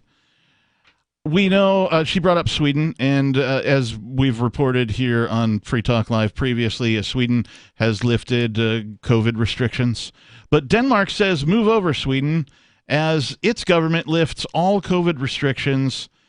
And then it has a question, because of high vaccination rate, question mark? This is from Thursday, the 16th. Denmark today is free of COVID restrictions after government officials said the virus is no longer a critical threat to society. But did the Danes really hit a magic vaccine number? A recent photo of a jam-packed stadium reportedly taken in Copenhagen, the capital of Denmark, drew attention recently on social media. This weekend in Copenhagen, Silicon Valley technologist Aaron Jin wrote, "No masks, no testing, no vaxport." And, of course, they present a photo of a completely full and packed stadium. The photo went viral a day after the New York Times reported Denmark had lifted its remaining coronavirus restrictions, effectively declaring that the virus was no longer a critical threat to society and allowing the country to get back to a semblance of pre-pandemic normal. Though face coverings are still required in airports. So, Chris, when we were doing some talk about this in between segments, you had asked, is it still in, apparently masks in airports are the only thing that it hasn't been lifted. Interesting. People naturally responded differently to the photo. Some reacted positively. "I think that's called freedom, not like Australia," one reader responded. Some said the Danes would pay for their recklessness. "They'll find out the hard way like Singapore," one person tweeted. I'm reading a book right now about a Danish idea of a way of life called hygge. It's spelled Hygge, but it's hygge. And they're all about keeping your calm in your life and your lifestyle. Like, your house is supposed to be really simple, uncluttered, clean. You should clean a little bit each day, and it's all about a mindset too of being calm. And so I could totally see them just being like, yeah, we're not freaking out over this anymore. I love it. I wish more places would take their lead. The vast majority of people that responded to this, however, said Denmark had earned their freedoms back because they had done the hard work of getting their population vaccinated, unlike the United States. "Yes, the Danes vaccinated like rational human beings," one reader tweeted. "The country is the second most vaccinated in the world," another claimed. Denmark's actual vaccination rate? Well, it's true that when the government announced last month it would not be renewing its COVID restrictions, public officials cited high vaccination rate as a reason. This was echoed by Danish health officials last week when the last of Denmark's COVID restrictions were lifted, making it the freest country in Europe as far as COVID restrictions, well ahead of Sweden, which has avoided a full-scale lockdown throughout the pandemic. This can only be done because we have come a long way with the vaccination rollout, have a strong epidemic control, etc., and so on. But is it really a high? They were leading up to making it sound like it wasn't that high of a rate. Let's continue. First, Denmark does not have the second highest vaccination rate in the world, as the reader claimed above. Second, Denmark's vaccination is not over 90%, as many readers claimed. In fact, it's not even over 80%, as media outlets such as NBC News, NPR, Yahoo News, etc. reported. The actual vaccination rate in Denmark was 73% as of this past weekend, and that's the government's own official number. The Danes are just seeming cooler and cooler to me recently. As of Saturday, this says about 76% of the country's population had received one dose. 73% had been fully vaccinated, according to the Our World Data project at the University of Oxford. I like Denmark. Thank you for being an outstanding country lifting these restrictions. More Free Talk Live 7 nights a week over at archives.freetalklive.com. Thanks. Peace. Are you tired of governments murdering people around the world? Stop using their money. There is an alternative. Bitcoin is a stateless, free market, non-political currency. Bitcoin cannot be inflated or controlled by any government. By using their money, you are helping the state. Stop doing it. You have an incredible alternative available now. Learn it, use it, spread it. Get started with Bitcoin at bitcoin.com. That's bitcoin.com. Do you feel like your nation, state, or community no longer holds your values? Have you dreamt of a place where people agree that liberty is important and are free to pursue their projects so long as they respect the property of others? There are many people just like you that are discovering freeprivatecities.com. Their social media links are at the upper right of the page at freeprivatecities.com.